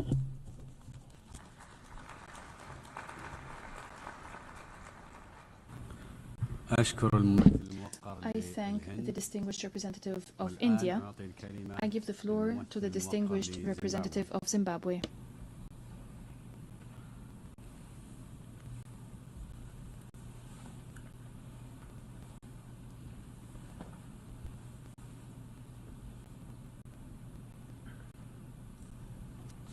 Co-chairs, Excellencies, distinguished delegates, Zimbabwe expresses its deep appreciation to the Kingdom of Saudi Arabia and the French Republic for their leadership in convening this high-level conference. This initiative provides us with an opportunity to reaffirm our collective commitment to a just, lasting, and comprehensive resolution to the question of Palestine, one that is grounded in the inalienable rights of the Palestinian people, international law, and the principles enshrined in the Charter of the United Nations. Co-chairs, we are meeting at a time when the Palestinian people are enduring one of the gravest chapters of displacement, devastation, and despair in living memory. The relentless bombardment and military operations by Israel have wrought unspeakable suffering in Gaza and the broader occupied Palestinian territories, tearing apart families, silencing the laughter of children, and laying waste the foundations of hope. As the innocent perish and the cries of the afflicted rise in anguish, we must pause and search our conscience. Where is our humanity?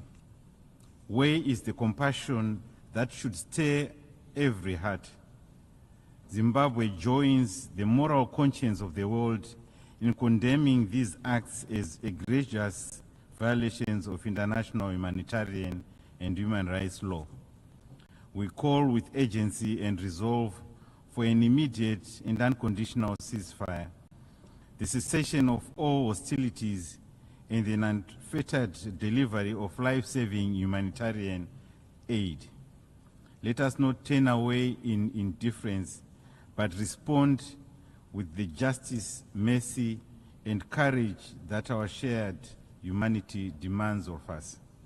Co-chairs, Zimbabwe holds that sustainable peace and security for both Palestinians and Israelis can only be achieved through the full realization of the two-state solution based on the pre-1967 borders and with East Jerusalem as the capital of Palestine. Only through dismantling the occupation and restoration of Palestinian sovereignty can we address the root causes of the insecurity and foster mutual recognition and legal parity. The preservation of the two-state solution must move beyond rhetoric to tangible and enforceable action, and immediate priorities must include: 1, the end of the blockade on Gaza; 2nd, a cessation of illegal settlements, activities, and forced evictions; 3rd, the restoration of Palestinian civil infrastructure and economic viability; 4th, the protection of civilians and accountability for violations. In addition, the economic revitalization of the occupied Palestinian territory, including lifting restrictions on movement, rebuilding essential infrastructure, and enabling trade and investment, is foundational. Political solutions will remain fragile unless anchored in economic sovereignty. Zimbabwe supports enhanced technical and logistical support to Palestinian Authority security institutions.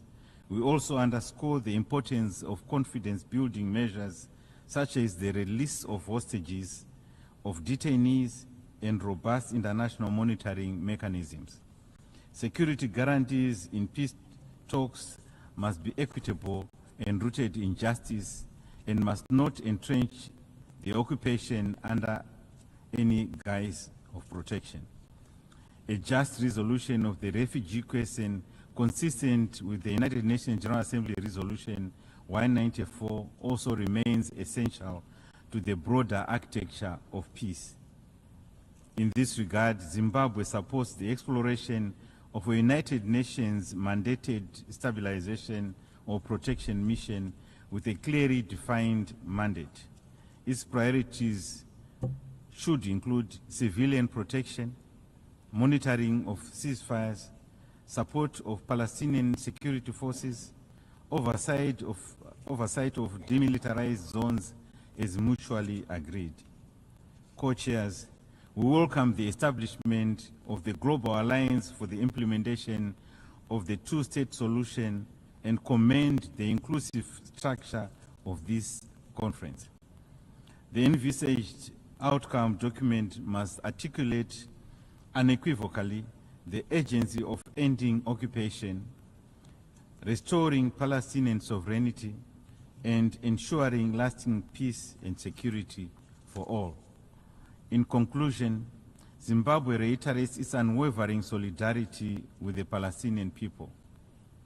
We reaffirm our support for a viable, independent state of Palestine with East Jerusalem as its capital, coexisting in peace and security with the State of Israel, in line with the relevant UN resolutions and international law. Let us summon the collective resolve to translate our shared commitments as expressed at this conference into concrete action. I thank you.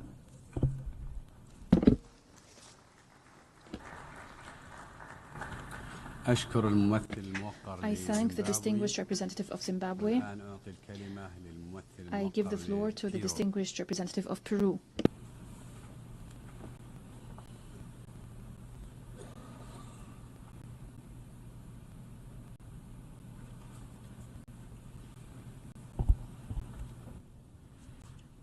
Señor Presidente, Mr. Chairman, allow me to begin my statement by thanking the Kingdom of Saudi Arabia, France, and the Secretary General of the United Nations for convening this important conference, the aim of which is to address the sensitive situation of the Palestinian population and the implementation of a two-state solution grounded in international law and in security guarantees, enabling the parties to harmonize their positions as a demonstration of a genuine commitment to peace.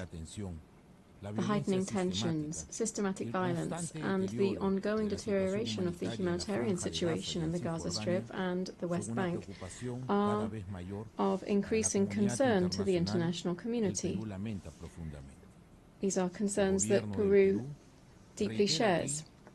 The government of Peru reiterates here its profound concern over the worsening of this situation since the 7th of October 2023.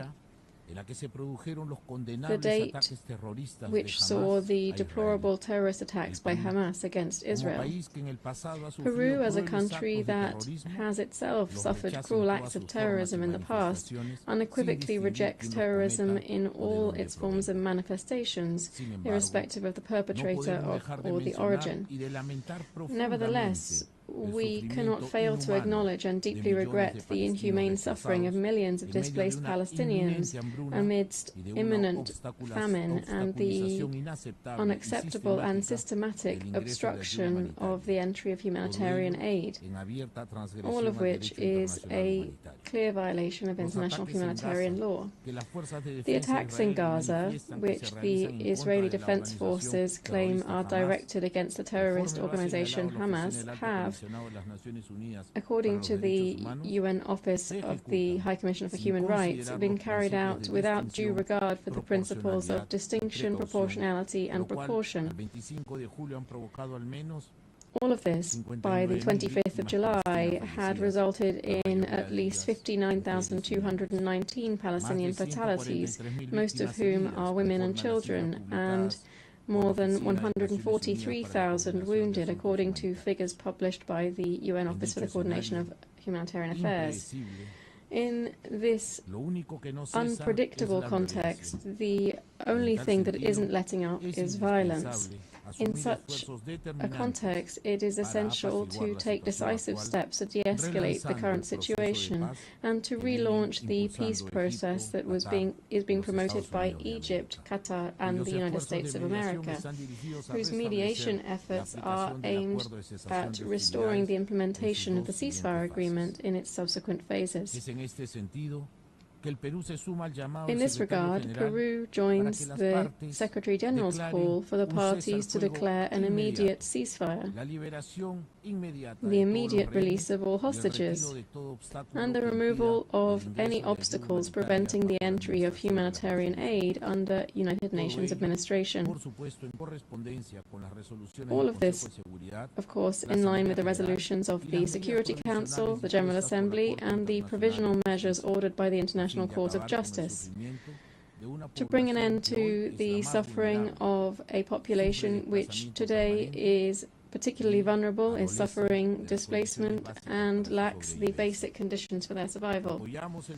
We support the right of the Palestinian people to self-determination, and we reject any measure that entails their forced displacement, as well as the use of starvation of civilians in need as a method of war. It is essential that the humanitarian work of the United Nations Relief and Works Agency for Palestine refugees in the Near East continue. This is particularly the case now, given the current circumstances. We also express our concern over the deaths of more than 300 UNRWA humanitarian workers in the Gaza Strip since the onset of the conflict, including United Nations personnel, who continue to suffer from this. Their protection, in accordance with international law and international humanitarian law, is a binding obligation for all parties. The lack of a solution to this grave humanitarian crisis calls into question the principles, values, and objectives of our organization. Hence, all efforts aimed at persuading the parties to demonstrate flexibility and to address their differences in a tolerant and transparent manner, seeking common ground through a peaceful approach, are indispensable and are urgent. Indeed, these efforts must receive the support of the international community as a whole. Chair, I conclude by expressing Peru's commitment to the pursuit of peace and to its principles-based position on the Israeli-Palestinian conflict. The government of Peru, led by the President Dina Boluarte, reiterates its support for initiatives aimed at achieving a long-term political solution based on the existence of two states, Palestine and Israel. Two states coexisting peacefully within recognized, secure, and mutually agreed borders. All of this in accordance with international law, relevant United Nations resolutions, and the purposes and principles enshrined in the United Nations Charter. Peru is a country with a long-held tradition of compliance with international law.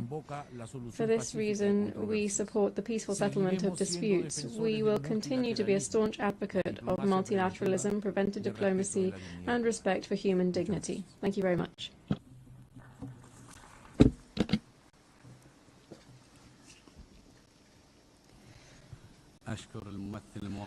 I thank the distinguished representative of Peru. I now give the floor to the distinguished representative of Uruguay.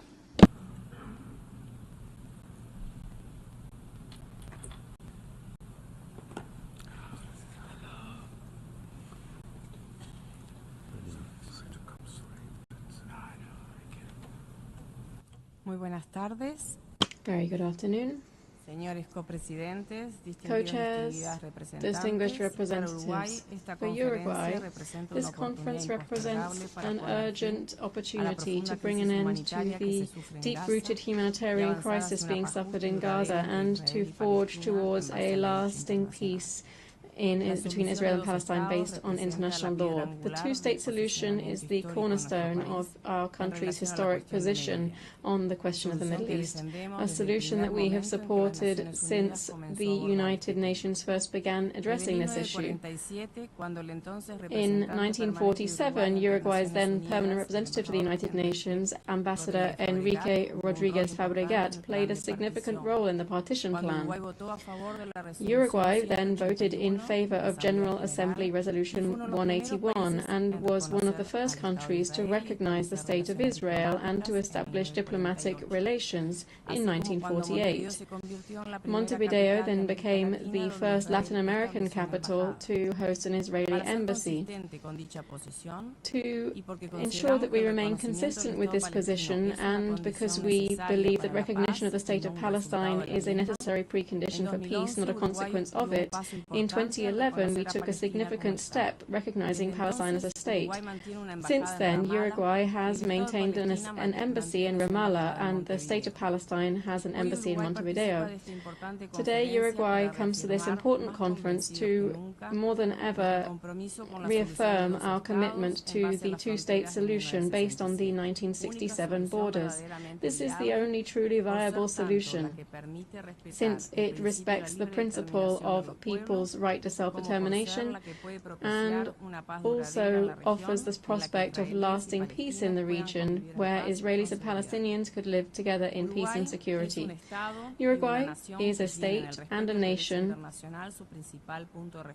whose foreign policy is firmly rooted in respect for international law. When violations of international law and international humanitarian law are as clear as those that we see currently, mainly in Gaza but also in the West Bank, condemning such acts becomes both a matter of ensuring basic consistency with our foreign policy and also a moral imperative. For this reason, the government of Uruguay has condemned the attacks by Israeli forces on the Palestinian civilian population, including the recent attacks on individuals approaching humanitarian aid distribution centers designated by Israel in Gaza. And it has urgently called on the government of Israel to guarantee the free, safe and unfettered access for humanitarian aid through the United Nations in accordance with the principles of international humanitarian law.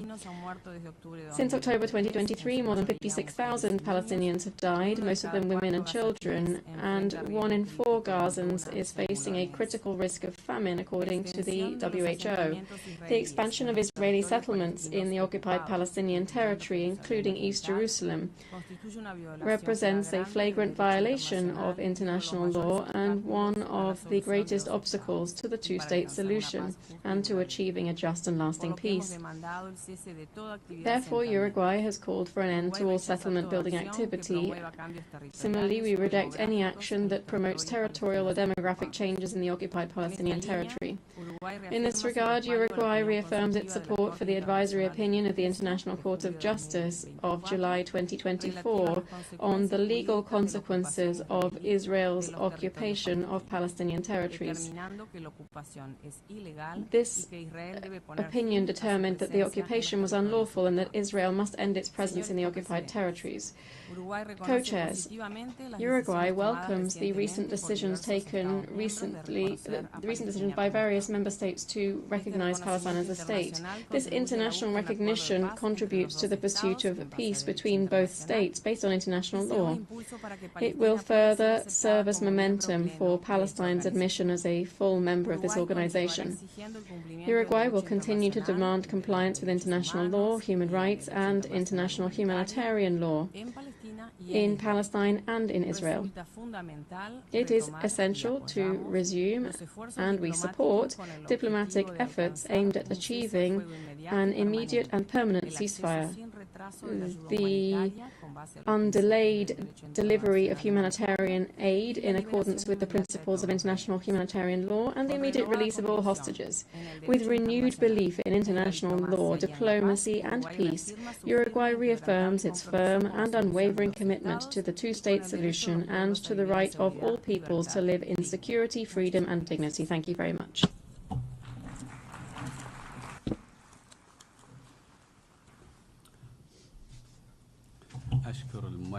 I thank the distinguished representative of Uruguay, and I give the floor to the distinguished representative of Seychelles.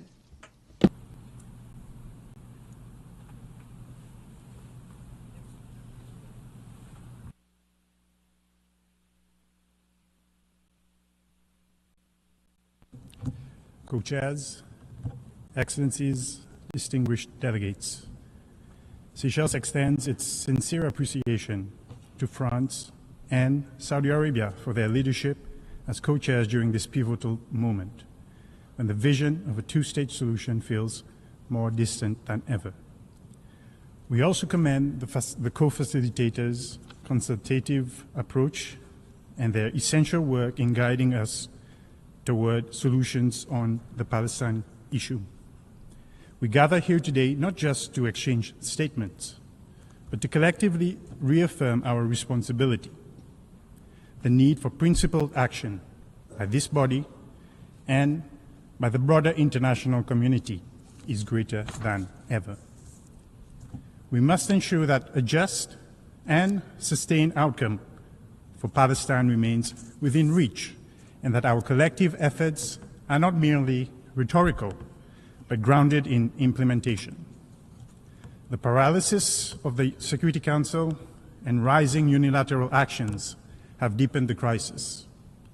At this juncture, it is critical that the voices of all member states be heard. If there is to be true consensus on peace, it must be broad, inclusive, and unwavering in its commitment to international law. At a time when countless lives have been lost and an entire population continues to live under the weight of conflict, the urgency of global action cannot be overstated. The two-state solution, with Israel and Palestine living side by side in peace and security, remains the internationally recognized framework for resolution. It is rooted in key UNSC resolutions, including 242, 338, 1397, and 2334, and supported by decades of international consensus. Yet, the situation on the ground continues to deteriorate. The violence against civilians, the devastation in Gaza, and the absence of any possible political horizon have made the path to peace appear increasingly elusive. The status quo is not only untenable, it is dangerous. It fosters despair, radicalization, and deepens distrust. The United Nations must respond with renewed clarity and determination. It must continue to uphold the legal foundations of the two-state solution and strengthen the support for Palestinian institution building and economic development, including through agencies such as UNRWA, which remains essential to the well-being of millions of Palestinians. At the same time, the protection of civilians is paramount. Humanitarian assistance must be allowed to flow without obstruction, particularly in Gaza, where the humanitarian situation remains deeply concerning. A permanent ceasefire is urgently needed. The immediate and unconditional release of all hostages must be ensured. These are not merely political objectives, but shared humanitarian responsibilities. The right to life, dignity, and peace must be safeguarded for all. Seychelles reaffirms its unwavering commitment to the peaceful resolution of the question of Palestine, grounded in the principle of equal rights and the self-determination of peoples. The two-state solution must not become a fading aspiration. Seychelles recognized the State of Palestine's declaration of independence in 1988 and welcomes the renewed momentum to fulfill our obligations as an international community. It is the only viable pathway to lasting peace, a sovereign and independent Palestine existing alongside Israel, with both states living in peace and security. If reassurance is what is sought by either side, then let us offer it. The cycle of violence must end. The suffering must end. Humanity must prevail, and the time to act is now. I thank you.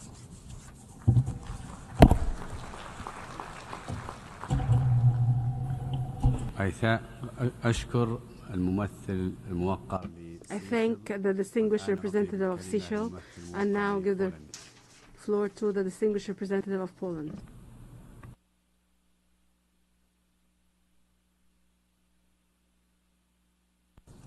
Distinguished co-chairs, Excellencies, the moment has arrived to pursue sincere and renewed efforts toward achieving lasting peace in the Middle East. The situation in the region calls for decisive action as it can no longer endure repeated cycles of violence, suffering, and humanitarian disaster. Poland's position on the main topic of the conference is clear. We remain firmly committed to the implementation of the two-state solution. It is important to recall that Poland recognized Palestinian statehood back in 1988, more than 35 years ago. We thus thank France and Saudi Arabia for your efforts to enhance global support for the two-state solution. To realize this goal, Poland maintains that Israel's long-term security can only be achieved by the diplomatic engagement with its neighbors.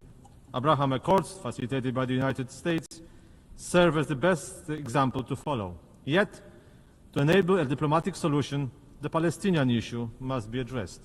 Excellencies, Poland condemns all forms of terrorism, whether state-sponsored or carried out by the non-state actors. Terrorism is no solution to any problems. It only deepens suffering and instability of people, states, and regions. In this context, we fully support Israel's sovereign right to self-defense and persistently call for an unconditional release of Hamas-held Israeli hostages. But we cannot tolerate Israel's policies that result in civilians dying of hunger on the Israeli-occupied Palestinian territories. Poland upholds its position that the limitation of humanitarian aid deliveries to the Gaza Strip employed by the Israeli authorities as a means of exerting pressure on Hamas constitutes an unacceptable violation of the principles of international law. We call for immediate, full and sustained humanitarian access. Poland also sees the necessity of resuming the activities of UNRWA in the occupied territories. We continue to provide financial support to this United Nations agency. Excellencies, a new momentum is emerging, although we are fully aware that achieving a two-state solution is bleak and requires breakthrough efforts. In this context, we are particularly alarmed by the recent Knesset resolution calling on the government to, and I quote, extend Israeli sovereignty over Judea and Samaria and the Jordan Valley, end of quote, which effectively amounts to the annexation of the occupied territories of the West Bank. In conclusion, Excellencies, allow me to underscore that Poland strongly condemns the violation of international law and international humanitarian law, including the Gaza Strip, and we have often taken a public stance on these matters.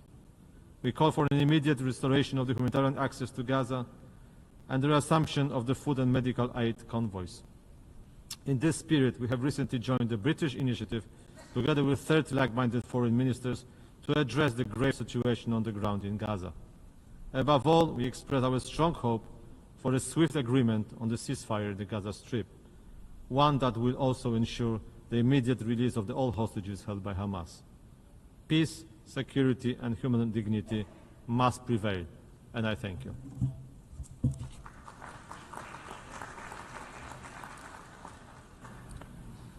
I thank the distinguished representative of Poland. I now give the floor to the distinguished representative of Brunei Darussalam.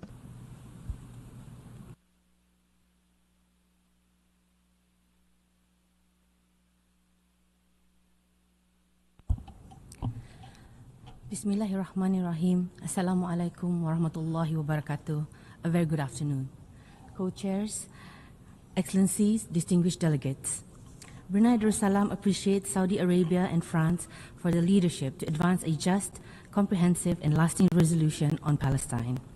We also appreciate the co-chairs of the working groups for the tireless efforts and work in ensuring substantive outcomes for the conference.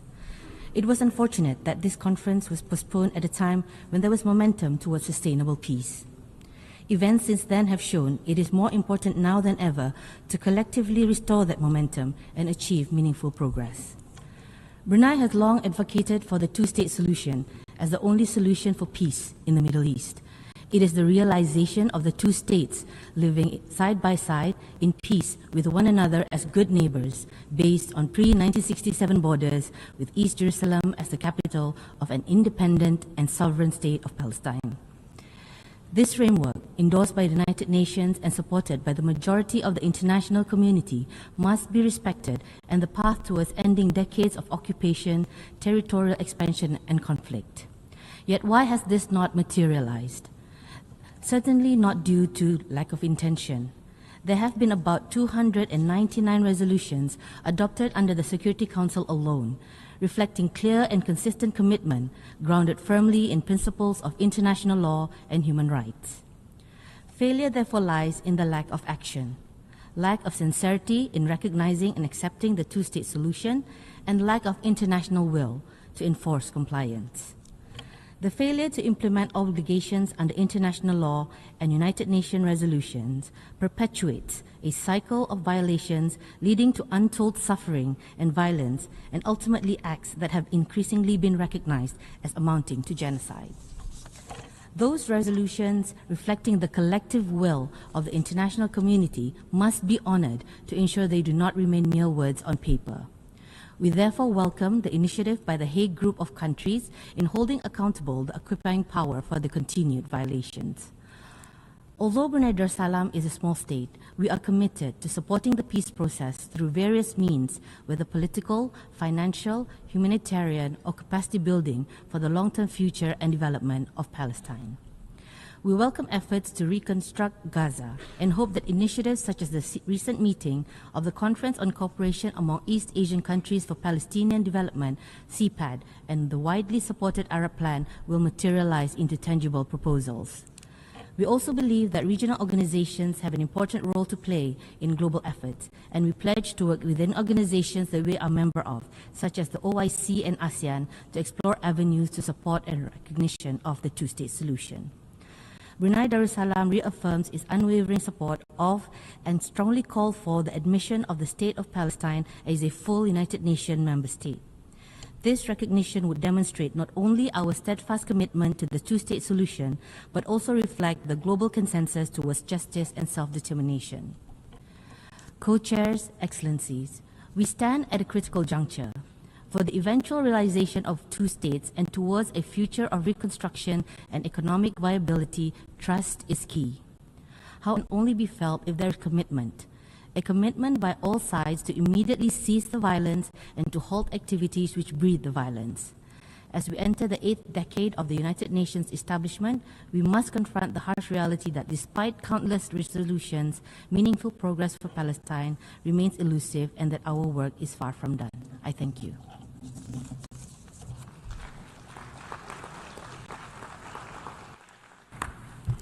I thank the distinguished representative of Brunei Darussalam, and now give the floor to the distinguished representative of Cyprus.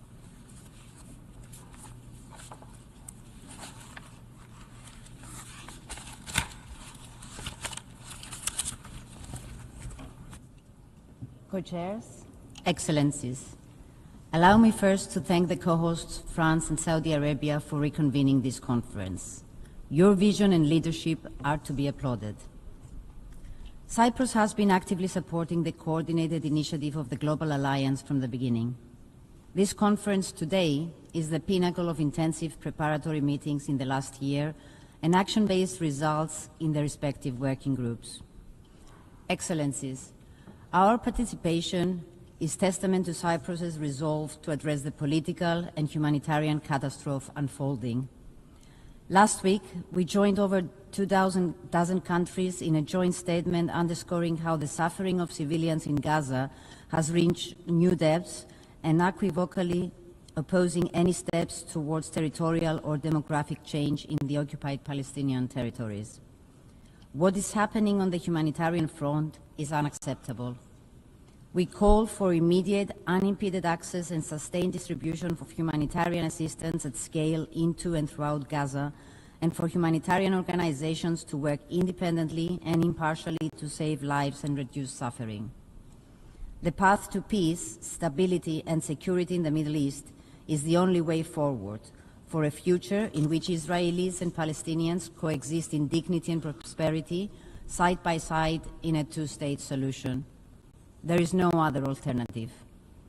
Building also on previous proposals, including the Arab Peace Initiative, to lending a new momentum, every step that reconnects the common denominators to meet the legitimate aspirations and security needs of both Palestinians and Israelis must be encouraged. Let me underscore that Cyprus has recognized the state of Palestine since 1988. We have a long-standing position in line with international law, whilst always trying to act as a bridge for regional stability. This is a fundamental premise from which we have never deviated. Ladies and gentlemen, the October 7th terrorist attacks and the outbreak of the war in Gaza has caused immense human suffering. Prolonging the political deadlock and endangering an unprecedented regional confrontation must be prevented. Our principal stance has been consistent.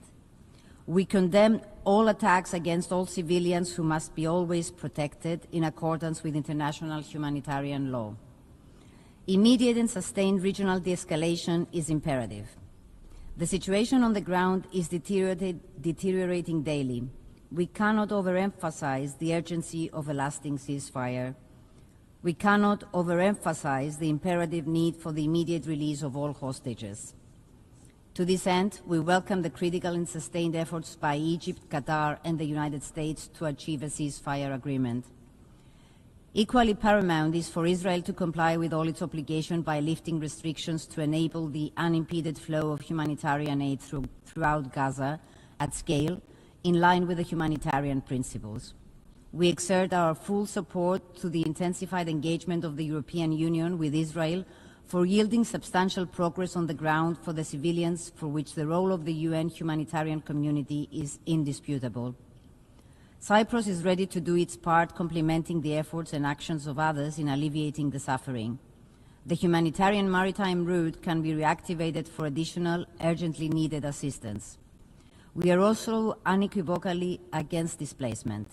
In this regard, we welcome the Arab Recovery and Reconstruction Plan as a solid basis for further discussion on governance, security, and funding. Excellencies, during his visit to Israel and Palestine in early May, President Christodoulidis firmly conveyed these messages. The preceding steps to move away from the horrors of the war must be interlinked with a set of basic political understandings. Let me outline the following points. The legitimate Palestinian cause must not and cannot be associated with terrorist groups or acts. Terrorists can never have an excuse. We believe that Hamas cannot have any future role in Gaza. But at the same time, we must not forget that Hamas is not the Palestinian people. The West Bank must not become the next battlefield. Settlement expansion and settler violence undermine the prospects of a viable way out of the crisis.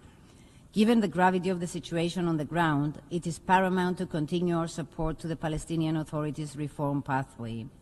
Revamping the Palestinian Authority politically, financially, and through technical means in order to assist it in assuming also its responsibilities in Gaza. Cyprus is fully committed to this, particularly in view of our upcoming presidency of the European Union. A Palestinian state with the West Bank and Gaza as integral parts of it, and East Jerusalem as its capital, living side by side in peace and security with Israel, is the aim. Ladies and gentlemen, we are confident that this high-level international conference can further create the conditions necessary for a peaceful resolution of the conflict through effective and sustained diplomacy. It is a complex task, but an urgent one, and it's never too late. A peaceful Middle East will represent a new era that is so desperately needed.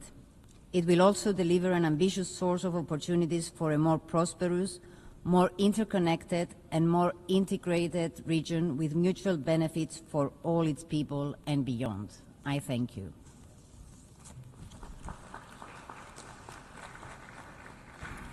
I thank the distinguished representative of Cyprus. I now give the floor to the distinguished representative of Sierra Leone.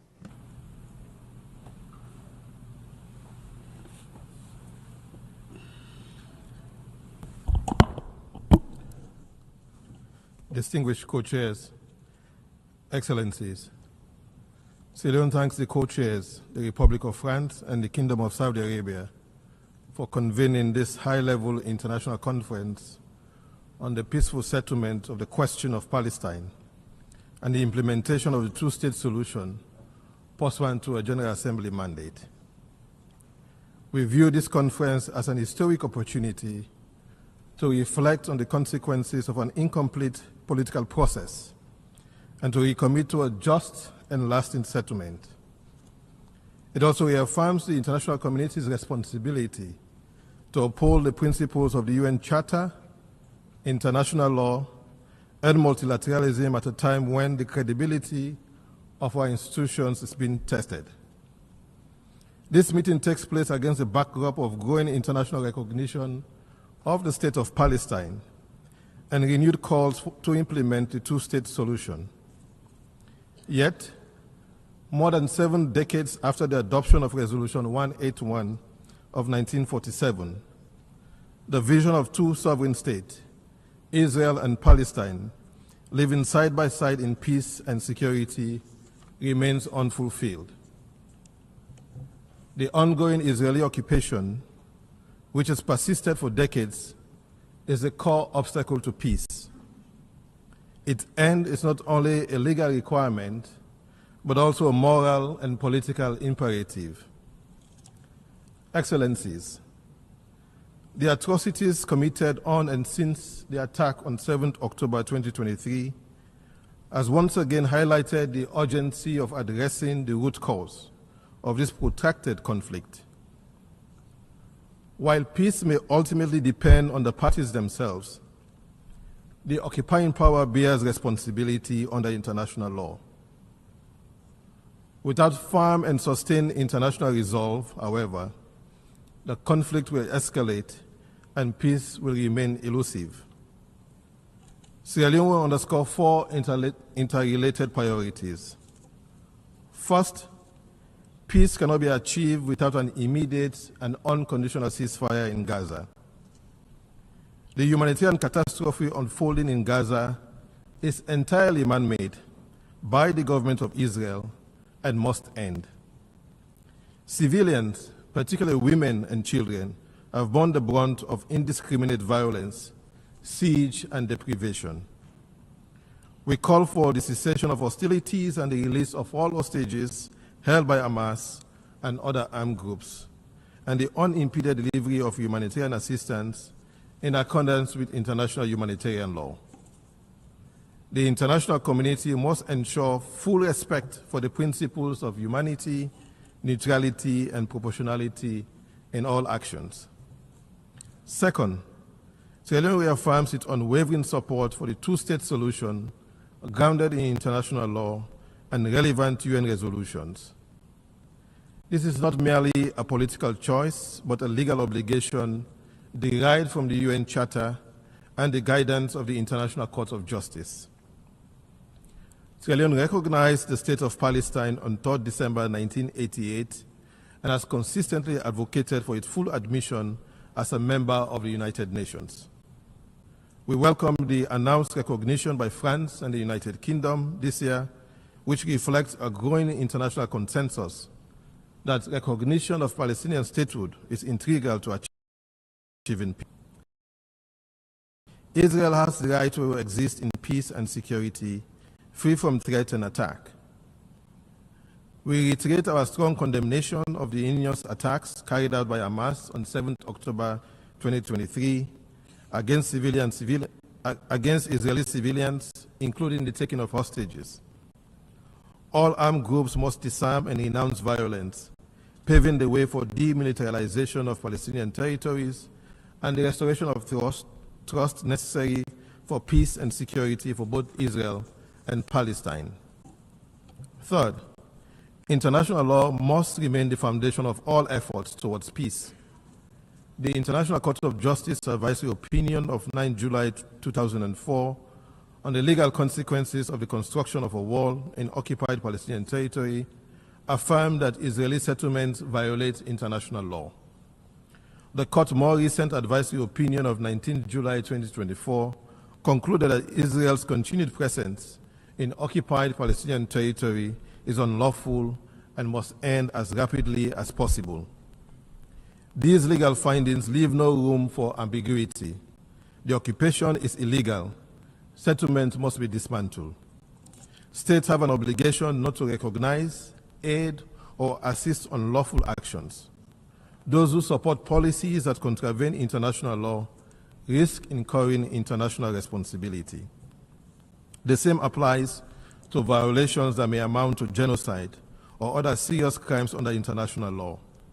In this regard, Sierra Leone notes the ongoing proceedings before the ICJ initiated by the Republic of South Africa under the Genocide Convention.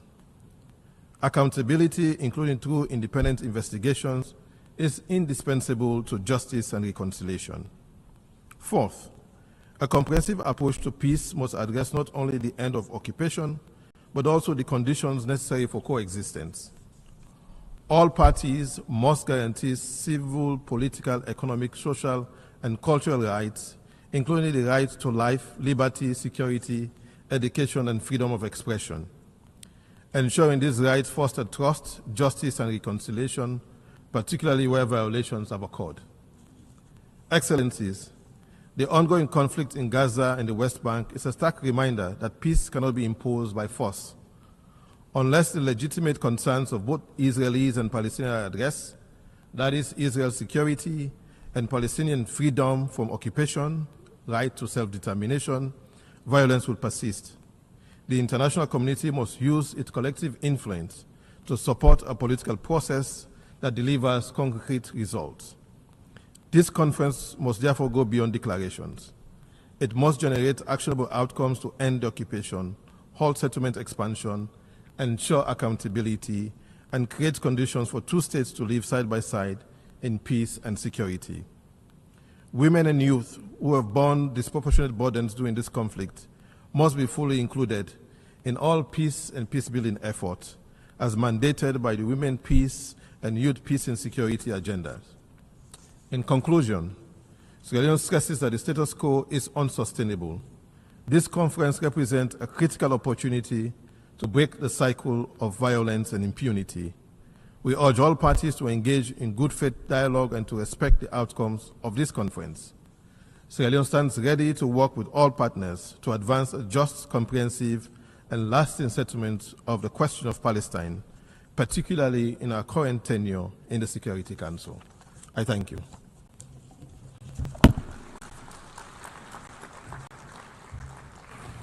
أشكر الممثل الموقر لسيراليون. I thank the distinguished representative of Sierra Leone. I now give the floor to the distinguished representative of the Republic of Korea.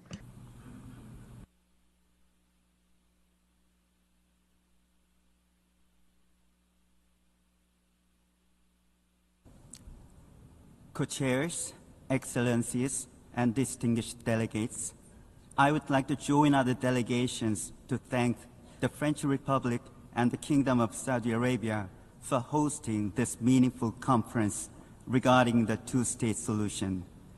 Following Hamas' attack on October 7th, the armed conflict in Gaza has continued for more than 21 months.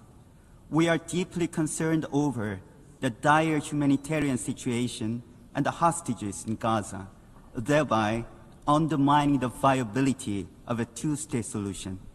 In this regard, we consider this high-level conference to be very important and timely. It is high time that a ceasefire be reached without further delay. Once again, the government of the Republic of Korea appreciates the diplomatic efforts made by Egypt, Qatar, and the United States as mediators, and urges all parties to work in good faith in the ceasefire negotiations. Excellencies, the government of the Republic of Korea has joined the efforts made by the international community.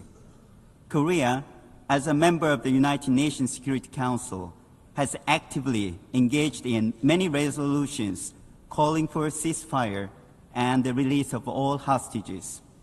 The Korean government deeply understands the Palestinian people's aspiration to establish their own state, and we have consistently supported the two-state solution as the only viable way to resolve the Israel-Palestine issue and build permanent peace.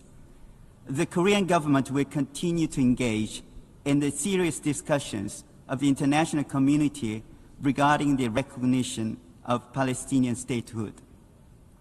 in acknowledgement of Palestine's capacity-building needs for future state development, Korea has provided support in its areas of expertise, such as healthcare, education, and public administration.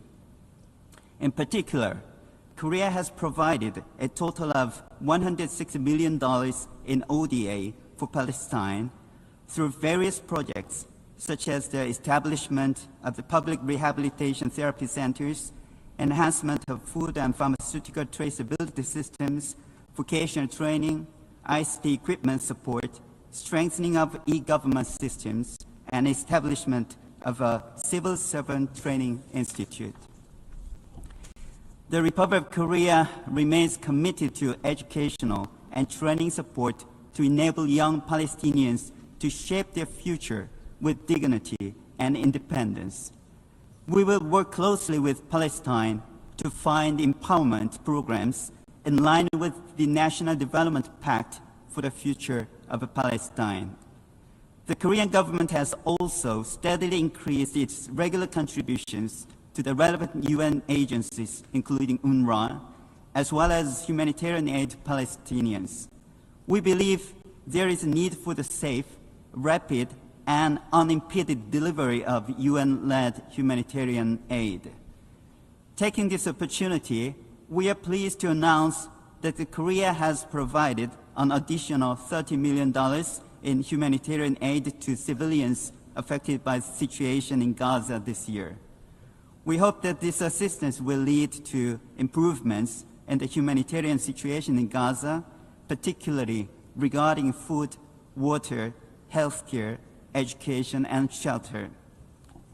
Excellencies, in the face of this unprecedented crisis, we are gathered here to once again light the torch of hope for a political horizon. The Korean government reaffirms its commitment to play its active part in the international efforts to build peace and stability based on the two-state solution. I thank you.